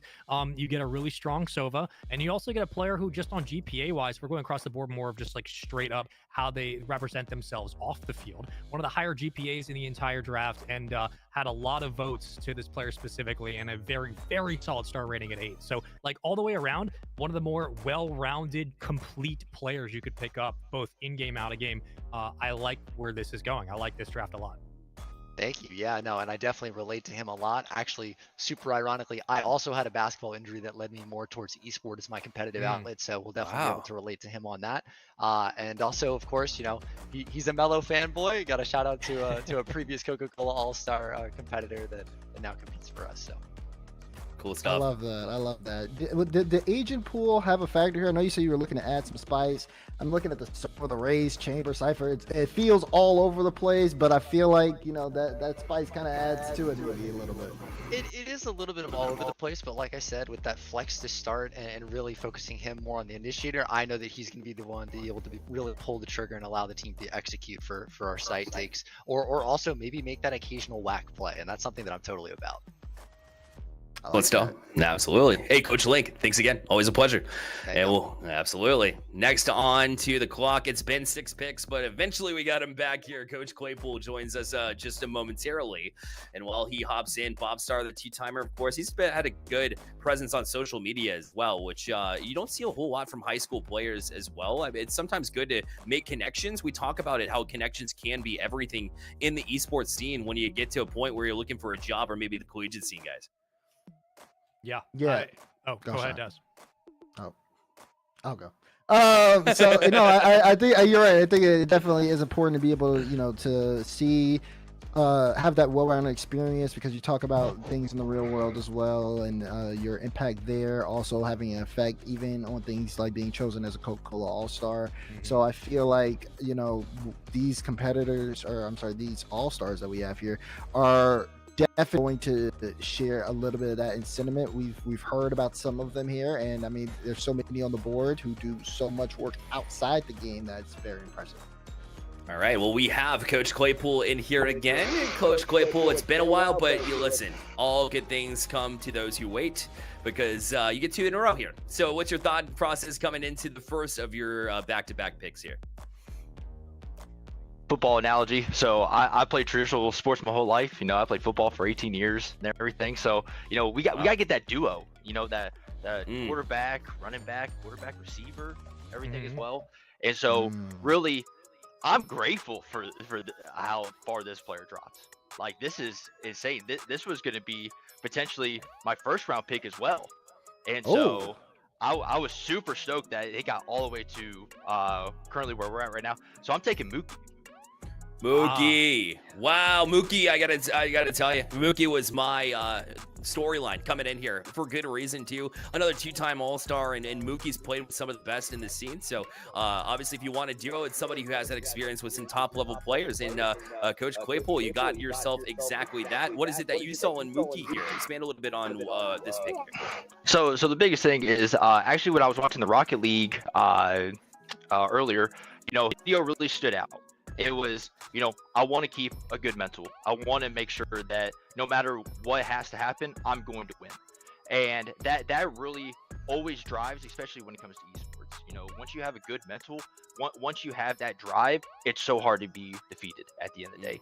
And then plus going off, looking at his VLR, you know, he is pretty much, it says he's a duelist, but he can also flex off to an initiator every which way. So that's where you see the, you know, the duo that can come into play right here. And so we're super excited to get Mooki so late. Coach, when we look at, I mean, you talked about it earlier. Like if you don't show up to class, you know, you're not playing. I mean, you're looking at one of the better GPAs across the board for Mooki, and also just like quote unquote like the GPA of the in-game, the star rating. You got an 8.5. That's like the second highest outside of, I believe, Leon. So you got a player who shows up in-game, got a player who shows up out of game. The stats say it. The role that play on your roster says it. How does it feel to have that representative for, you know, the personality of your squad itself? 100%. I mean, like I said, at the end of the day, you know, grades are very important. You know, having, you know, high accolades is very important. Everything which way. Just because, you know, if you can always continuously do well in school as well as doing well in esports and everything as well, it correlates. And so I'm super excited. You know, I'm super glad I got Mooki. I love it. Not to rush you too much, but the clock is down to 0. So we're gonna lock in another pick of yours. So who you got next year for the back-to-back? So my next pick is actually gonna be Nash. So Nash coming in, yeah. So Nash is another duelist, and so it's really going to be kind of probably a little wonky comp that we might do, maybe a 2 duelist set. I actually know Nash pretty well. You know, as you know, we've seen him in a lot of trials, a lot of, you know, competitions and everything. I really enjoy his gameplay. I'm really excited to have Nash on my team. And so it's one of those that you guys talked about earlier. You know, he really hit some adversity, and that is something that I think it really shows, you know, gratitude of once you get out of that adversity, how are you going to really show out? And I think Nash will really show out for our team. I like the Nash pick. Now, and I also like your football analogy as well. Coach Claypool, do you play fantasy football? Oh, of course. What are you I talking about? I can tell. I can tell with the picks. I'm 7-1 right now. Oh gosh, let's go, winning team. That's how I can tell, because the draft picks you're bringing out here are, some would say, are a little interesting with the 3 duelists, but you got a plan in mind, and I can tell just based on those players. And you're talking about running a wonky comp, but I think that it'll be something that does kind of benefit everybody. It seems like, you know, that approach is going to be, at least looking from your perspective so far, there's a potential chance for a lot of aggression on the team. And maybe your playstyle is going to be something that shakes everybody up that maybe people weren't necessarily thinking about when it came down to draft time. So I saw that fantasy style draft that you, Coach Claypool. Don't worry. 100%. I'm super excited. Coach Claypool. Again, See you after just a little bit. You got the 2 back-to-back. You'll have to wait 6 more, but we'll see you in a bit. All right. Awesome. So let's move on to the next one as well. Of course, Claypool picking up 3 duelists. That's how you get on his site, I guess, when you have that type of mobility / ability to absolutely destroy any lines that they might throw out to him. So they're looking pretty good right now, guys. Yeah, I think so. Especially Mooki. I think Mooki was a big steal there. Because, Mooki may be like down as a duelist, but I mean, I see the KO Silva, the Viper. Definitely a lot of ability to kind of flex around, and I think that all of them have a real ability to just kind of put the pressure on another team. Coach Link's up next. We got a next coach on the clock. Coach Link, just as a refresher here, you've got on your team Bob Starr, another two-time All-Star. You got on your team Chicken the Lord. So who complements this roster and pulls them in? Let's get right to the pick, because I've heard from production you already got it locked in. Yeah, no, I came locked and loaded with these picks today, and to be honest, we've got our core, and so now it's really time to take flight. And with that, I'm going to go ahead and pick flights for my pick number 3. Real reason is, this is his first real tack shooter, and his performance in terms of like overall gameplay increase has been pretty consistent. Also, outside of the game, he loves sports psychology and that mental, and he's probably going to be filling in more for our duelist role here, which we all like a nice calm duelist running in, tapping heads, doing what they do. So definitely excited. I think he's going to round out our comp nicely. I like what you said there about the flight, this being his first real tack shooter. I mean, we live in the era where esports is so accessible and so many different games kind of cater to the idea being able to go pro, which is great. But is that something that that you picked up that was kind of like a light bulb moment of like, oh, this person's first tack shooter and they're already excelling? Clearly there's something that's clicking with them, and you can kind of manipulate that in the right ways to get the best out of them. Yeah, and I mean, especially with it being his first tack shooter and you said, high level of experience, I think when we combo him well with Bob Starr and also Chicken, I think it is just going to go really well. I think he's going to kind of lean on them a little bit from their experience, but also they might learn a thing or two from him as well. So excited for that. Awesome. So you said take flight, and there's no appropriate way to do that than to have him go to the Rising Phoenix team name there, Classic Link. So again, we appreciate you joining us here for it, and we'll see you in just a little bit. For sure. Sounds good. All right. On to the next one. We got picks coming in left and right, and it'll be Cody Preciado and joining us here for their pick. We're already moving into the third round, almost halfway through this, guys, and it's just like we saw on the Rocket League side, a little bit of expected picks here, but at the same time, the balance seems just as real. Yeah, no, I definitely see the balance, so to speak. Some coaches are kind of going for in terms of just overall composition, and it's just the way they're going about it, which is kind of impressive to me in terms of the pick order. But everything is kind of, the pieces are falling into place, that is for sure. All right, Coach Fernando, we join you once again. So come on in and let's chit chat, because you have a good roster already, but you're gonna build it as well. So who are you thinking here for this time around? Yeah, so my thought process going into this third pick is it's really good to have a strong base for my team. Seeing 5 duelists come out already in the first 3 rounds before me. Again, being like we mentioned before in our 6th coach and kind of thinking more in that chess mentality, I kind of wanted to throw a wrench in everybody else's plans. So with 5 duelists coming out and me seeing that other people needed controllers, I'm gonna take Lefty off the board so nobody else can have them. Daz, you probably like that one. Another Midwester off the board with Lefty from Illinois. That's senior. Daz, your thoughts? It's a little bit of that, but it's also a little bit of like the double controller, because now you do have that option of running double controller depending on like map picks and stuff like that. So it opens up a new kind of like realm, but also it's like Lefty's just not only just a controller, like an open Brim, KJ Rays. I mean, the diversity is there if you need to move around. So I really think Coach got a steal here. Fair enough. So I got to ask you, Coach, because I agree completely. You get 2 controllers, which means a lot of space get taken from the other side. So that's definitely great. Let's talk outside the game, though. Obviously, an incredible individual that I've gotten to meet as well in Lefty. So excited to see him find a team that definitely is well deserving of that. So what are some of the qualities you saw outside the game that might have pulled the trigger over others who are also incredibly talented? Yeah, I mean, like I said before, it goes a lot into what this player can offer already, as far as their play style, but just kind of seeing their depth of the agents that they can play at a high level was really something important that we wanted to take. I came into this draft knowing that we would have essentially 6 picks. Was really worried to see a lot of duelists go out first, but I think taking Lefty and taking him off the board not only strengthens our team to give us that option because we can sub in our 6th player, but also takes that option away from a lot of other teams that now cannot do that because the list that we got has 5 controllers and we have 2 of them. All right, well, Code. Oh, go ahead. Yeah, I was gonna say, what's kind of like the vibe like with the coaches in the draft? Were there any reactions once you got that pick?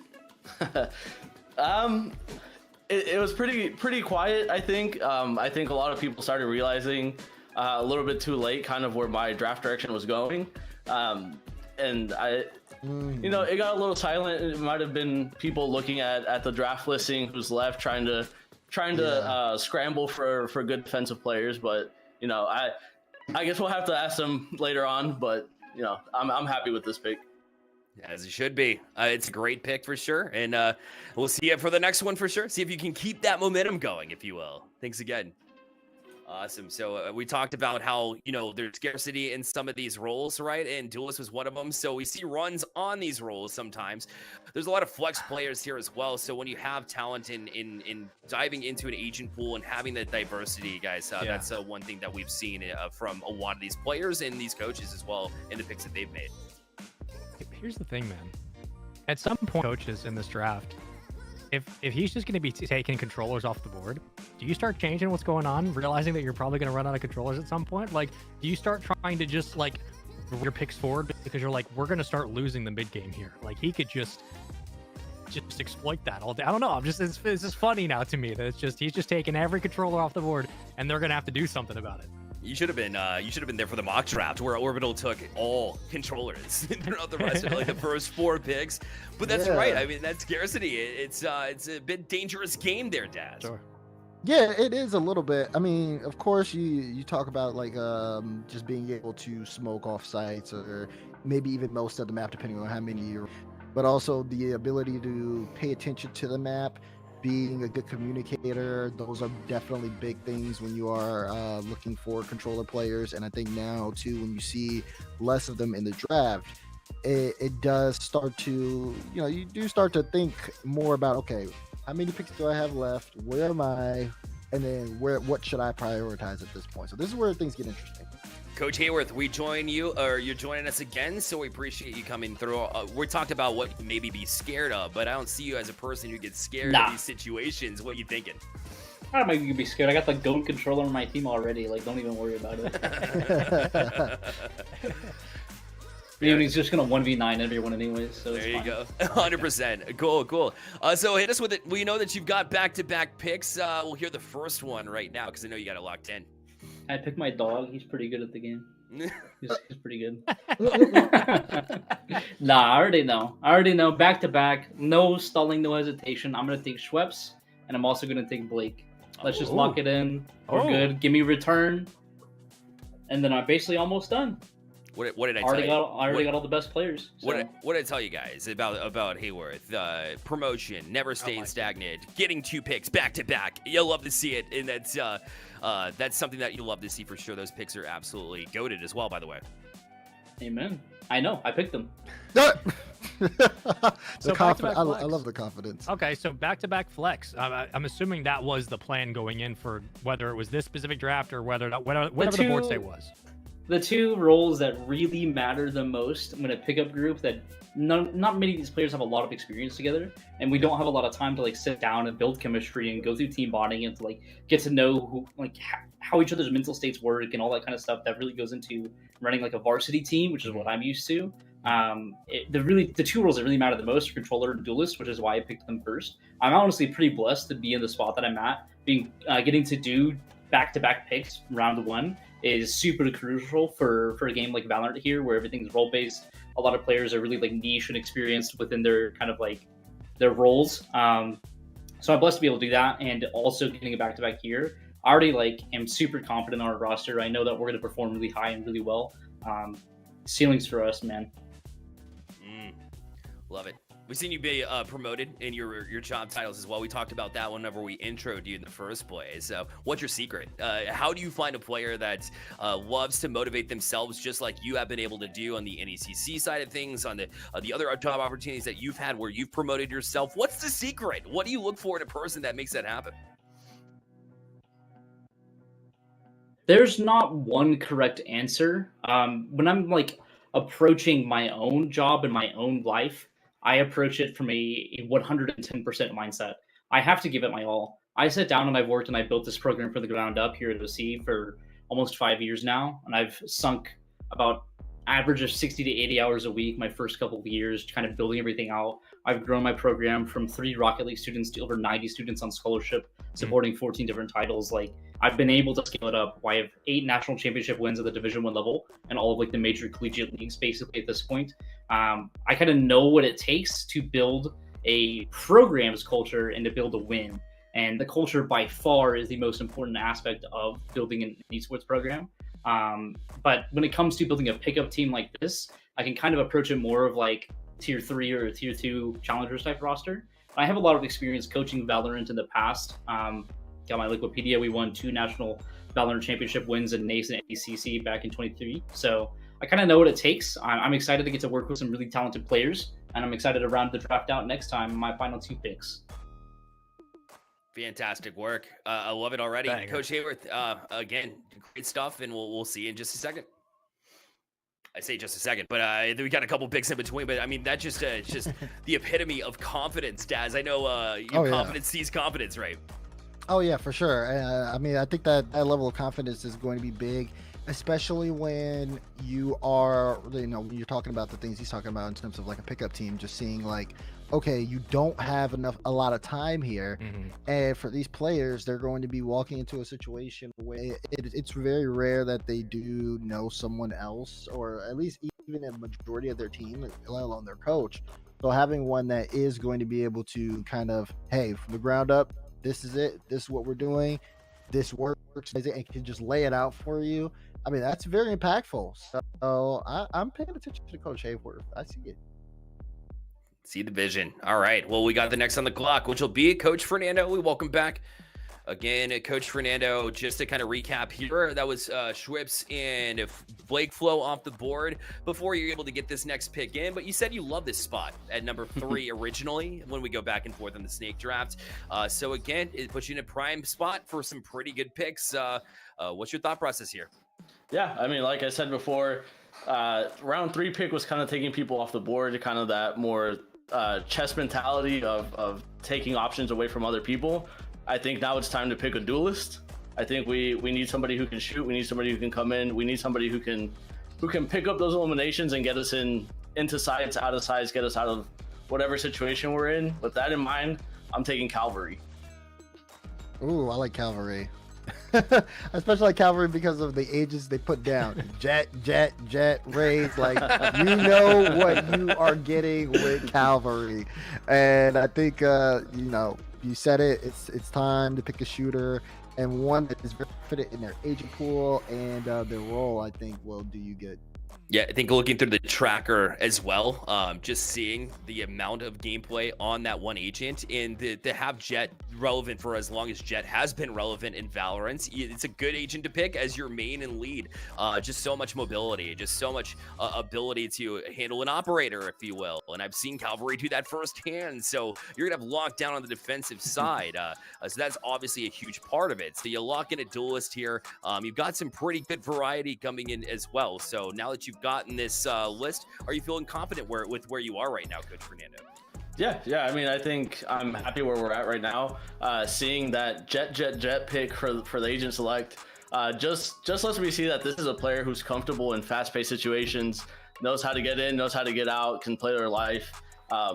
Maybe they won't play Jet, maybe they will. I guess we'll have to wait and see in groups. But this is a player who can think on their feet and who can shoot. So I'm happy with my pick so far. Seeing the other teams, I mean, some of the coaches have really strong teams, but I'm happy with this. Yeah, I think you'll be able to cook. I definitely do. From the start of the draft, kind of like working your way from Sentinel back to Duelist, like it looks really. What's going to be like your approach? Because a lot of time, we know that you don't have a lot of time here.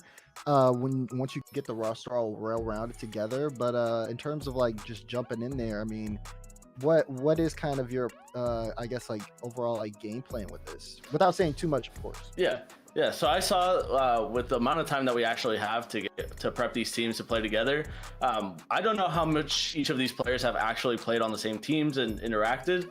So the idea is, let's get people into positions they're really comfortable with, so that they don't have to adjust a lot. They don't have to learn how to play, a different role in a different situation. They play with what they're comfortable and they play their role. The only thing we have to build up is our team chemistry and start playing around that. But we have a really solid base. Everybody really solid with their picks, and I mean, it should be pretty easy transitioning into making some strategies together and executing on them.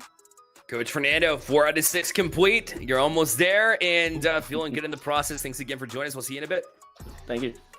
All right, so we head back to Coach Link now on the clock. They'll have the minute 30, like we mentioned, on the clock to find their next pick. And but right now, everybody seems confident in their picks right now. It's definitely cooking, but I have a feeling that Coach Link might throw a bit of a curveball here, just knowing him as a person. So we'll see, bring him back in here momentarily. Coach Link, just to reflect here, has Flights, has Bobstar, and has Chicken the Lord. So a bit of a pattern here in that they've secured multi All-Stars. We'll see if that continues here into this next one. But it's just screaming to me that they want somebody who's been there, done that. Yeah, I'm seeing it, but I think it'll be really interesting too once we get Coach in here. Coach, talk to me about where you are at the board. What's your approach here in this pick? Sure. So we got the flex, we got the Bob, we got our duelists, and so now I really think it's start thinking about how are we getting the monkey house in order. And so for that, I'm looking really for somebody with some leadership experience, specifically 3 years of IGL based experience. And with that, I'm going with Polix.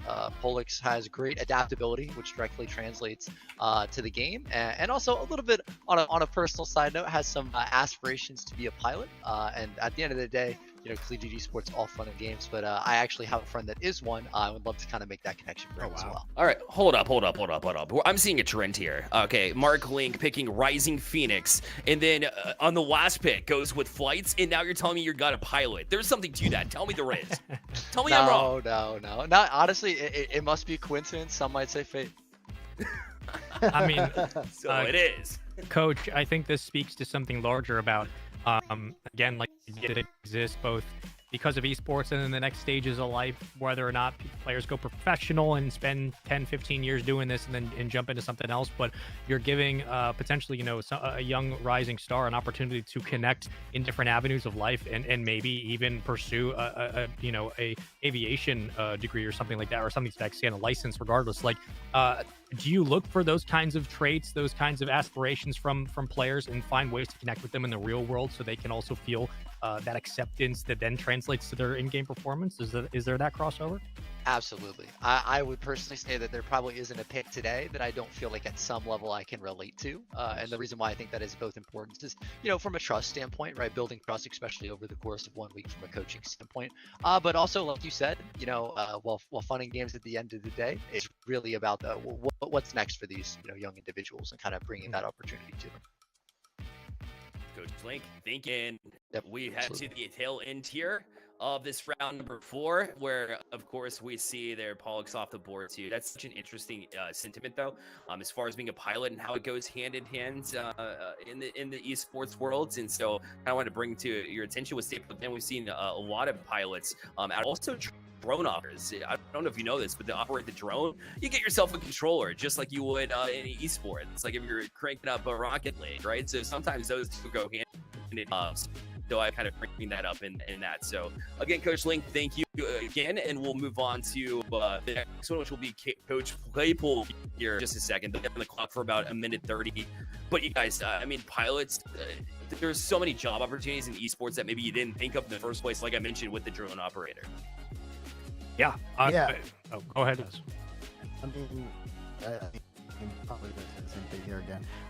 But I think it just comes down to understanding that yes, esports and what it is and how it is now today, and how even in its current state, but also for a lot of competitors, esports, it may not be the end goal for those who are pursuing that pro career, and being in this space, high school space, are looking at things afterwards. So seeing the coach some who can act with to help them grow into what their passions are. And I think I'm glad that he was able to get him. Well, we got Coach Claypool in here yet again. Still the last pick. Looking down the list, looks like, as we get later in drafts, you'll see some individuals get off the board, but it looks like you already locked in yours, so like you're locked and loaded as well. So go ahead and just take it to us. Give it to us straight. Who you got?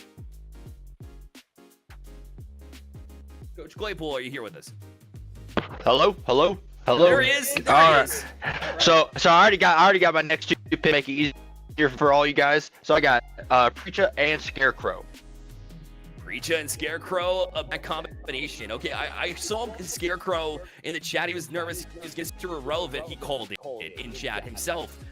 He goes on the board here, and I totally agree with it, but go ahead and let everybody in chat know why Scarecrow does deserve, in fact, a round 5 bid here. So the biggest thing is, we were all talking about joking around. That I picked basically 3 duelists at the point. But you win with aggression and everything as well. So now I bring my Senti in. I bring my controller in. Preacher with the Clove, with the Viper, really trying to engage as well with the duelist players, whoever we decide to play duelist, and also Rick could do another flex if we really needed to, and then Scarecrow, really a cipher type, that can be really, really into our favor. It really determines what map pool that we get and everything as well. And so I'm really excited, and plus both of them have great GPAs. Talking about GPAs the whole time as well. But the thing though is, we're really building something very fundamental, very foundational with this, and I'm super excited because I don't have all these. If I talk to him. Bless you. So I'm just saying. Tom Brady. I mean, I think I know what I'm building right now. Talk to him. We don't even, we can shut it down right now. People don't have those rings for no reason, man. I see you. This is what I'm saying. Coach Claypool knows what he's talking about. He's got the rings. He's got the fantasy. He understands what goes into this. So I feel like with these picks, definitely it seems like you're in a great spot, especially if you can utilize Scarecrow and a cipher. Trust me, a good cipher makes all the difference. So I mean, of course, it comes down to map pool and everything like that. But I'm very excited to see you guys out there, especially once you fill out and get that final pick in. 100%. No, I'm super excited. I have former VCT Challengers players on my varsity team right now that definitely come in. One's definitely a Senti player as well. So that'll come really beneficial with really helping out these high schoolers and everything. All right, well, Coach Claypool, thanks again. And we'll go on to the next pick. But one thing I've noticed here, Spaceman Daz, is the fact that, with these coaches, when we get to this interview at the end, when they're going to tell us why they picked the best team, it's about to be fireworks. Every single one of these coaches has a personality for days. It's crazy. Yeah, I'm starting to see that here a little bit because we started off and it felt tame. I believe we even asked Coach Preciado if how he felt like or how the draft was, and they said it was pretty quiet. But as the draft has gone on, people are getting a little bit louder. I've been noticing that. So. Just hold up the rings at some point and just be like, I'm not listening to anybody. Like, okay, he wins. So I thought this would honestly happen at the beginning of the draft when you're picking some of the big names, but I guess these are all stars at the end of the day, and we have an all-star coach with us right now. We've got Coach Link right now in the chat for their next pick. So Coach Link, give us the details. Who you got next for this round pick? I think we got our IGL for now, and now we're thinking a little more macro. Who's going to be that person on the map that really kind of analyzes. And for that, I'm a fellow chess lover myself, so I'm going to be going with Zuda, one of the last controllers left on the board, but somebody that I'm sure is going to be very analytical and kind of take our team into that macro mindset of maybe how to outplay the opponents and what strategies they have. I like this pick a lot. I mean, you got first agent picked was Clove, so already you get some when you're talking about chess and outplay potential, Clove brings that specifically to the table with those abilities. And is that part of it? Is it seeing who they prefer to play as and then kind of using that to also again build out the roster? Yeah, I mean, I definitely think Clove could have a little bit of potential, given maybe what we're looking to specifically more so play to within the tournament. Given it's only 1 week, you know, we can't do too many botting or things like that. But really, I think where he will come into play is really helping with, like I said, not only getting control of the site from that, but really being the one to take a step back in those mid rounds, maybe look to pivot. Yeah, I can see that. Your team has a great ability to kind of flex and move around. And I think that when you talk about just not having a lot of time left to kind of develop things, you want to be able to make sure you have your bases covered so you can focus on things like chemistry and, you know, focusing on that rather than, okay, this person going here. No, everybody knows how to do a little bit of everything in certain situations. And I think that that'll help you in the long run. So I think it's a good pick. Yeah, and to piggyback off that, Daz, because I completely agree. But in his nomination, he said that he to be a Stay Plugged In Coca-Cola All-Star. He says, in every game I play, I'm all about encouraging my teammates and fostering a feeling of camaraderie and excitement. That talks a lot about the vibes that you get in your communication channels too. And Mark, I know you've talked to me about that exact thing. Is that one of the things that you saw that maybe led to this decision? Yeah, I mean, definitely we are looking to be a positive first mindset team. You know, there's going to be no bad rounds, only next rounds. And we're going to be definitely very excited to push forward with that. I like that. I like that. I like that a lot. Yeah, that's good. You're getting Spaceman excited. I like now. We gotta bid you a do for now. Otherwise, he's gonna be glazing here. What is happening, Coach Link? Thanks again for your picture. Move on to the next one. Coach Fernando is gonna be on the clock next. Coach Link, always a pleasure. Goodness, it's been. I don't want to hear it, man. All right, listen. I don't want to hear it. We're near the end of the draft. I got Coach getting me pumped up. I'm excited. I'm ready to get out there and duel. All right. You're right. That's unfair. Coach Fernando coming in. If any player's not listening to what's happening right now, like you're missing out. All right. You should be taking notes. These are good coaches. Oh, 1000%. All right, we got another round 5 pick here. Coach Fernando joins us again for this pick, and it looks like you have this one locked in as well. So I'll let you get to it right off the bat. Yeah, the thought process behind this one was, like I said last round, we need a fast player. We need somebody to get in. I mean, if you know Valorant, who's faster than Nikto coming in? Yep.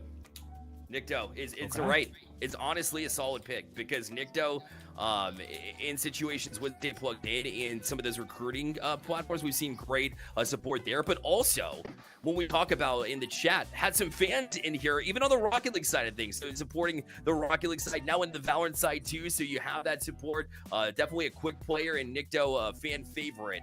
In addition to that, which can go a long way as well. So I like that pick a whole bunch. What do you guys think? Coach. Go ahead, Sean. Nope, you. Coach, Nikto, Cavalry very adamantly Jet. Nikto, of course, picking it first. But are we still going to be keeping Cavalry on priority for Jet, or are we going to change things around now that you basically have 2? We're gonna see. Nikto, the Nikto pick really came through for the Neon. We really like the Neon in our comps. We've seen Neons pretty much stay as relevant as Jet has since Neon came out. So kind of seeing that strength of Neon coming through, and I think Nikto can really showcase that Neon. I mean, if you go to their Valorant tracker, I think it's something like 55 of their last games were on Neon. Looking at like over 50% win rates on the maps that they're playing Neon. So a really strong Neon player into this comp, I think, is what we needed. Coach Nando, listen, I gotta talk to you because I've been talking to all these other coaches, man. Coach Hayworth, he's been flexing all of the national champions wins. We had Coach Claypool, he's throwing up the rings on the hand. They're showing that they're ready to come and play. But you've also had a very interesting draft. I mean, from hearing from the other coaches and their confidence, I mean, how confident are you in what you got going on so far? I mean, I'm super confident. You know, maybe we start starting to plot a little bit here, but you know, I don't think we need to be flashing championships or anything like that. You know, let's let these play for our team. Let's win a championship here. Right now, they're all stars. Selected to be all stars. So let's settle it here. Calm, cool, 100%. Yeah, I'm a big fan of that as well. Coach Nando, we'll see you for your 6th round pick. You still got one more on it too. You have a complete roster, but you need one more of it. So we'll see you in that time frame. All right. Yes, sir. All right. Stoking the fires. Again, stoking the fires. Hey, listen, Just a I little bit. started, okay? Yeah, I'm just just a little hearing. I'm just hearing the room. I'm reading the room, okay? The room is pretty hot. Listen, you might need to get some mitts in the oven here, Sean, because I'm just letting you know the temperature is rising as we get closer to the end of the draft.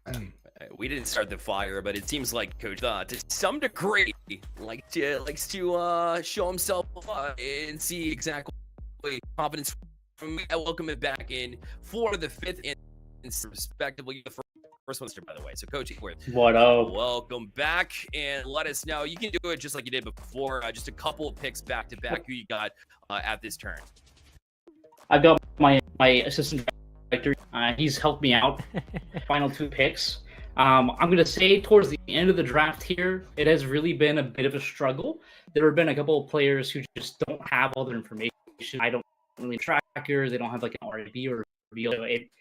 The question mark players who I really think would have got a lot higher in the draft had they been more active, filled out everything. But I'm kind of going to take a gamble on my final pick, but my 5th pick for sure is going to be Yaw. Yes. Okay. Right off the bat, I gotta hop in because got to see him in Connecticut when one of the Stay Plugged In lands, and he was a big reason why. So Prince Maker in those scenarios, the pressure situations, in that live environment, I will say, Coach Hayward, you definitely made a good choice there. So that's alrighty. So let's hear back to back. Who you got next? Okay, and this is the gamble pick. I think this player definitely would have gone a lot higher, maybe even round 2 or 3, had everything kind of been done the right way. But I'm going to take Reach. Reach. Yep, let me tell you why. Again, another pick. Sorry, I'm hopping in time, okay? I just have so many opinions about these two. All right. So Reach is fantastic as well. Not only is he just absolutely insane in Valorant, as you can tell by his in-game, but on top of that, a stud in Rocket League, in SSL, and I'm sure up at that level for 2s as well. So like, across the board, could have been an all-star perhaps in both titles is something absolutely insane. And to think that you got that in the 6th round is absolutely insanity. Yeah, that's what I'm saying, man. That is what I'm saying. I really do think he would have gone a lot higher. I'm really excited to get to work with him. Someone who's more game talent, I've dealt with that a lot. I had a Call of Duty player who was like top 32 in elites and stuff like that, and he picked up Valorant without ever touching a keyboard and mouse before. And he was able to kind of I watched him go from gold to radiant in a single semester. And that's kind of a testament to someone's high level of intellect when they're playing an esport at a very high level. They can translate skills across them. I think that's super underrated. And I've seen a lot of players. He's just one of them. That's Airstrike. I've had him a long time ago now. But very excited to have a super star-studded roster. I'm excited to get to work with a lot of these players. Again, I'm super excited for the entire event. There are 24 high school kids here that are all immortal to Radiant and that have high levels of competitive experience. They're not even 19, 18 years old yet. I think it's kind of insane as a star-studded roster all around. So I know every team is going to be hyper competitive. Yeah, for God, sure. kids are different. And I feel like, you start to see, maybe it's a little bit of a reach, but I think it's kind of safe to say you start to see kind of the next era kind of build itself up here, in not only just this event, but in other outside events, just seeing all these kids who are very hungry, who are looking for opportunities and who are willing to kind of put in the work on the field or in the server, out the server. And you guys get a chance to really put your influence on them, and who knows where that would take them. So I agree with that sentiment. I mean, I see Scholastic Esports from all different angles, working with one of the largest K-12 state leagues here in OKSE and running leadership for NACE and NECC and my not-for-profit. Like, I see so much, but the one massive trend that is super underrated is high school esports is larger than collegiate esports at this point. And it's overgrown in the past 2 years, especially, but really in the past 3. But high school esports is drastically more supported, at least at the grassroots and intramural level. And so having a lot of these players just kind of finally, it's not like they've never existed, it's that they're finally getting discovered. I think that's the big part about it. And I think an event like this and having Coca-Cola and a massive brand name behind it and Stay Plugged In, the largest recruiting platform in the United States, at least, for college esports, be a huge opportunity to help bolster and continue to discover great talents. And I know that all of these players will get amazing scholarship opportunities and get to go to great colleges in the future too. So I'm excited to see what they do in the future as well. Fantastic take from the get-go. Coach Hayworth, we're not done with you yet. I know you're rounded out your roster, but we'll get to talk to you a little bit after as we interview all the coaches on the tail end of this one. So I can't wait to see you there. Amen. Alrighty, on to the next one. Let's go. Last round means that you have your selections to finalize which direction you're going to go. And no better than to go back to Coach Fernando as we see the mustache for the second to last time. Coach Nando, who are you thinking for your last pick here? Yeah, so for this last pick, you know, we have all the roles filled. We're looking for somebody who's really well-rounded, can really do anything that we need them to do. Looking through, you know, the drive and the submitted and the Valorant tracker, things like that, and seeing just how many different agents are actually, you know, hitting these highlights on. I think Tag is a good fit for my team. I think Tag can fit in wherever we need him to, and I think a really, really strong roster to go into the tournament with. Oh yeah, I think the pick here for Tag is definitely going to be really interesting. Now you have your entire roster kind of built and well-rounded, and like you said, it's going to start to come down to how things work here on the field. Do you feel like strength top down is something that is definitely going to be easier for you to work with here, especially knowing a little bit about these guys outside of the game? Yeah, I mean, I think it's going to be easy for everybody to kind of fit into the role that they're needed to fit into. You know, there's a reason why, you know, the best players in the world are locked into certain roles. It's if you're consistently doing something over and over and over again, you're going to get great at it. But somebody like Tag, who is consistently, you know, elevating his performance in everything, in every situation, in every agent, and kind of, it's not just the understanding of how to play that agent and the ability to play that agent. It's when he's, you know, face to face with that agent on the other side, he knows what they're going to do. He knows what their tendencies are going to be. He knows what they're thinking and how they want to get in or out of a situation, and he can counterplay that. And alternatively, in the practices, he'll be able to get, you know, we don't have really strong Reyna players on the board, and Tag having Reyna as one of the agents selected, being able to tell us this is what a Reyna would do in this situation. This is what a Reyna is thinking if it comes down to this. So I think from round 1 to round 6, we have, I think, the strongest players. Obviously, that's super biased for me because it's my team, but you know, I think we have the strongest roster right now. Yeah, confidence. I love it. Yeah, the roster goes a long way with how you built that roster. And I feel like this last pick just fits the Shenandoah brain, because I know that y'all teach esports as an opportunity for jobs down the line, and this individual with robotics, Japanese language, interesting tech internship program though, as far as the extracurriculars. I feel like that goes hand in hand. Hey, shout out to my boy Xander, who teaches some of those classes as well. Time to Lights up there. I know Coach Nuke has had some involvement there too. So you got some great names there in Shenandoah, and another great name here. So another great pick to add to your roster there. I love it. Awesome. Let's roll on to the next picks. There's 2 left on the board here. We're getting down to the very tail end of the Valorant draft, and really the draft of All-Stars, which is kind of sad because we love today and what it's been all about, but we will lock in the last 2, and we will have that conversation with the Valorant coaches, which will be a good one. No doubt about it. So last pick, officially, as the last one, would be technically off the board as well. So let's go ahead and bring in Coach Link for one last time. He's been flying all draft long. So Coach Link, who you got for this final pick? Absolutely. Well, this last one, honestly, I was kind of surprised to see all the way down here in terms of this.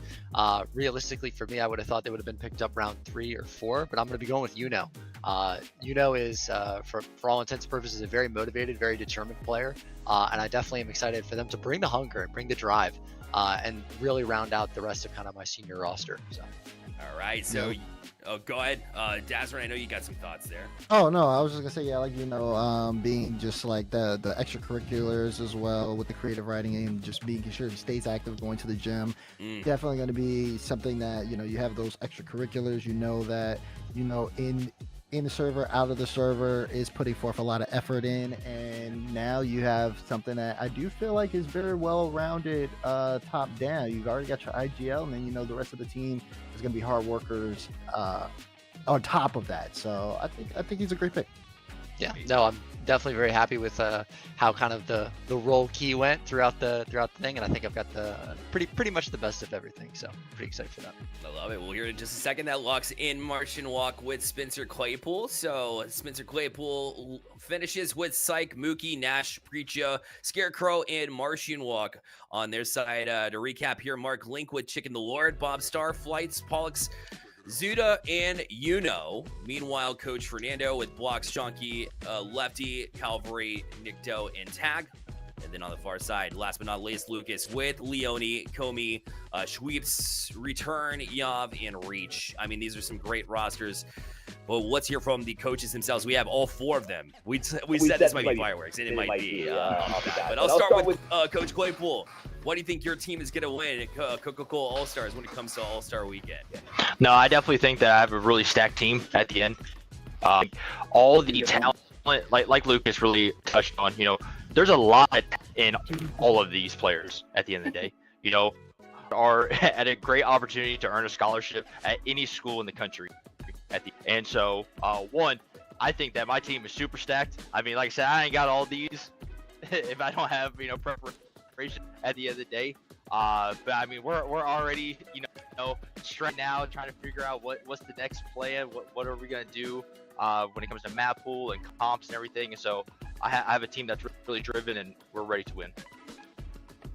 I like that, Coach Mark. I mean, you just got finished, of course, making that pick. Do you think that the way the draft order went for you allowed you to get to certain spots and really plan well? Of course, we know your tenure here as well, also just doing very solid in a kind of a esports playoff-ish environment. But in terms of just the Snakes draft, how do you feel it went? Yeah, I mean, I won't lie. I think I got a little bit of the short end of the stick in terms of my positioning, purely not necessarily having the double picks on either end, but also not for the necessarily last round. But to be honest with you, I couldn't be happier. I'm super excited to begin working with all of them. And while we might not have many rings, I'll be excited to be the one hosting the trophy here soon. Ooh. I like it. Ooh.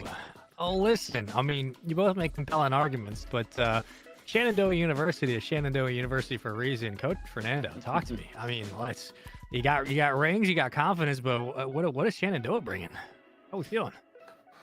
I mean, I think we're bringing a lot of not just passion from the players, but passion from the coaching side. I've been coaching since 2019.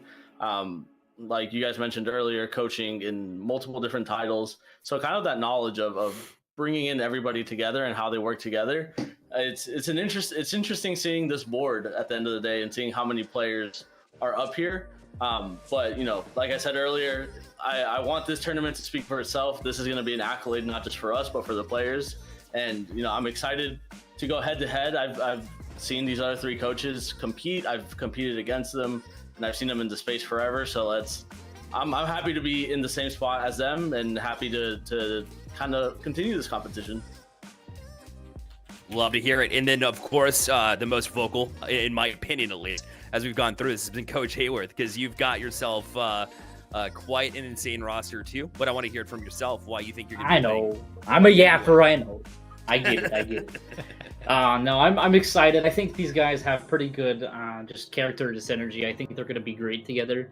I really did go into this mostly picking role and trying to figure out who's going to be the most competitive team overall, if you combine everything into a total wrap. So I'm excited. I did talk with a couple of the students before everything started, and I had a few different draft boards based around team synergy and some content and stuff like that. But a couple things went my way, a couple things didn't. But that's how life goes, and I'm just excited to have this next week with these players and kind of help them out. Coaches, we can't thank you enough for your time, dedication, and energy that you put into this draft. It made for an entertaining one, no doubt about it. Thank you all so much for joining us, and we look forward to seeing you there on All-Star Weekend. Thank y'all for having us, man. Pleasure. You hear from the coaches. They're stoked about it. When every individual who we've talked to on this draft day has been absolutely lit for this event, we know for a fact that Coca-Cola All-Stars is about to be insane next weekend. Spaceman, your thoughts as a whole, because obviously we're about to wrap things up and having Rocket League in power and done. It's been quite a day. Yeah, I think for the Rocket League side, it's obviously there's roles in Rocket League, but they're very loose, and you can kind of get away with similar play styles because it's just the way the game is played. So the way we thought the draft order would go went to it to an extent, but everybody seemed to kind of pick off personality, pick off of how they wanted to build the composition of their team based on kind of the ethos of the organizations, or I should say the universities they represent. And for Valorant, I mean, there was more obviously of the emphasis on role specifics because there has to be. And from there, it was just nice to start to see people really start to comp out how they wanted to win this championship. So it was a nice dichotomy of Rocket League doing exactly kind of what we expected, and then the coaches here just being like, no, like I want to start slow with a Sentinel and then work to controller versus I'm going to take 3 duelists in a row or something like that. So it was fun to watch both different esports kind of do what they do best. Yeah, a lot of dynamic there. Like Sean had said from the Rocket League cast. Again, of course, you know what it takes to kind of make a well-rounded team. Sometimes it's a little bit more mental than it is gameplay in certain aspects, especially when you know everyone's already ranked at a high level. So seeing people take in grades and outside activities into account was definitely interesting. I think might actually have an impact too in a positive way. And then Valorant was just fire. It was just fire. Fire, but a lot of strategy and fire. Because again, you had it. You know what? I'm taking 3 duelists. Here's my rings. This one, I know how to game plan properly. We're gonna take all your smokes away. We're gonna take the sentinels. We're gonna make everything work around that. And to grab, especially some of these individual players who have been very excelling at a young age, with coaches with a passion to back it up. I mean, it's gonna be electric when things get started. Well, guys, there's nothing else left to do except for to get to All-Star Weekend and see these All-Stars in action, and you don't want to miss it because there will be recruiting day as well before that, but they'll get to meet those colleges on that Friday. That is the 15th, aka next Friday. Is a recruiting day. You'll get to meet all those colleges, and then on top of that, we hit the group stage, and only 2 of those teams, Spaceman, will make it the championship Sunday on the 17th. Yeah, it's we're coming down to the wire here for this competition, but specifically like now everybody's been drafted. This is where things get very real very quickly. It's time for the competition to start. It's time for you to get about a week or so of acclimating with your teammates. Then you get to meet your coaches, and then from there, you're hitting the ground running. So we're down the pipeline with this whole all-star program, and it's somebody has to be crowned a champion, so other people have to lose. So buckle up. It's gonna be fun. We have a snapshot of what the first matchups are going to look like as well, as far as what stream they'll be on. In addition to that, how do you tune in? Well, Stay Plugged In is the stream, so twitch.tv/Stay Plugged In, the main channel. And you can find us on YouTube as well for that main channel. Then the stream B will be, of course, twitch.tv/Stay Plugged In B, simply put. I got to look for the Crosshair champs, aka Coach Claypool, with all the rings facing off with Coach Hayworth, Spike Surge. So wherever that falls in the process, but either way, you get to see the full schedule ahead of us and see all of the matchups that'll be on stream leading into this into the next day. Isn't that so interesting? That is the one constant between both games. The first pick coach and the 4th pick coach. You want to see both of their matchups because they both had something to say that made you wonder, like, that made you think, like, oh, I got to see this head to head. Like this is going to look really good. I'm glad that that's a constant across both games because I agree. To see, especially from what we heard from these coaches today, to see them on the field and see what they can do with these teams, I'm going to be tuned in. Oh yeah, the Alpha and Omega, some would say. So we're cooking into the last little bit here, and in fact, will be watch party hosts that we're going to see over the course of the day because we just introduced a couple of them. As we have Squishy and Reynolds that join on the Rocket League side, Musty there as well, which is super exciting for us specifically, but for y'all, you get to see Curry. You can compete on Curry's team if you're a player as well. If you're a parent tuning in and you're like, who is that? Former pro. How about that? And about 1,000 average viewers that you'll be playing in front of him, so no pressure if you're a student here, right? Right, guys?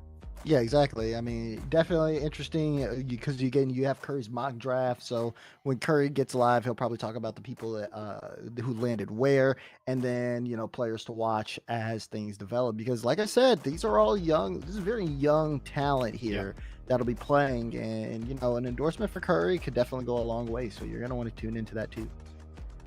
There's a time during Curry's watch party last year, which is his second year doing this, by the way, where he pulled players onto his stream in order to 1v1 him on stream. It was such a cool moment, such an awesome moment, created by Curry as well. We also have one individual who might be a surprise also that we're cooking on as well, but not able to announce it today. So keep eyes on the social media as always. So just search Stay Plugged In on all your platforms, and we'll come up in an instant, and you'll be able to keep up on everything Stay Plugged In Coca-Cola All-Stars. Guys, that'll wrap up the draft stream here. So your final thoughts. I'll start from the far side on Spaceman. Wrap us up here. What'd you think of the draft here today, and what do you expect on All-Star Weekend?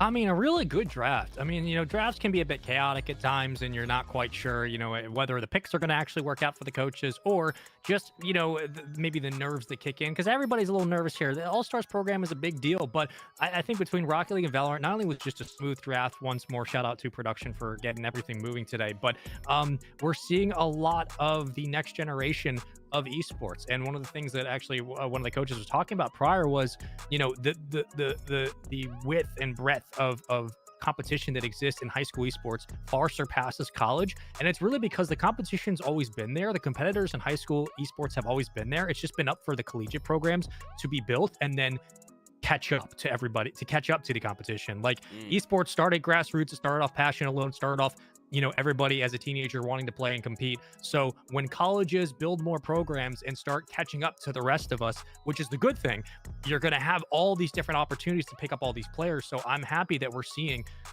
all these different competitors, all these different all-stars specifically. It's really great to see, because high school esports is the future right now. And more colleges, the more they get involved, the more opportunities we have to find the next superstar. Dazrin, you get to wrap it up with the final bit of analysis here, because we saw quite the day ahead of us, and Rocket League and Valorant both making great picks. Your final piece before we let everybody go. Yeah, Coca-Cola All-Stars brings together people who are very well-rounded and very knowledgeable in the collegiate space, with young and upcoming talent in high school who are doing things inside and outside the game. And it brings together all of these people who are all-stars within themselves to have this beautiful dynamic and to potentially change people's lives for the future. Yeah. I think that's something that's very beautiful. So that being said, I'm excited and I'm happy to be here to watch. So this was the first iteration of a draft here for Stay Plugged In Coca-Cola All-Stars in year 2, where we'll get to see everybody again. That'll be Saturday is when you want to tune in. Noon Eastern time is when the first matches start. So you're going to want to be here a little bit earlier at 11:30 a.m. Eastern time for the pre-show. Kicking off with myself, Lemon Kiwi, and I Hold Shift. We'll be on that host desk. I can't wait for it. Thank you all so much for tuning in. Until then, again, Bearlight, Spaceman, Daz, we're out. Good night.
Shockwaves.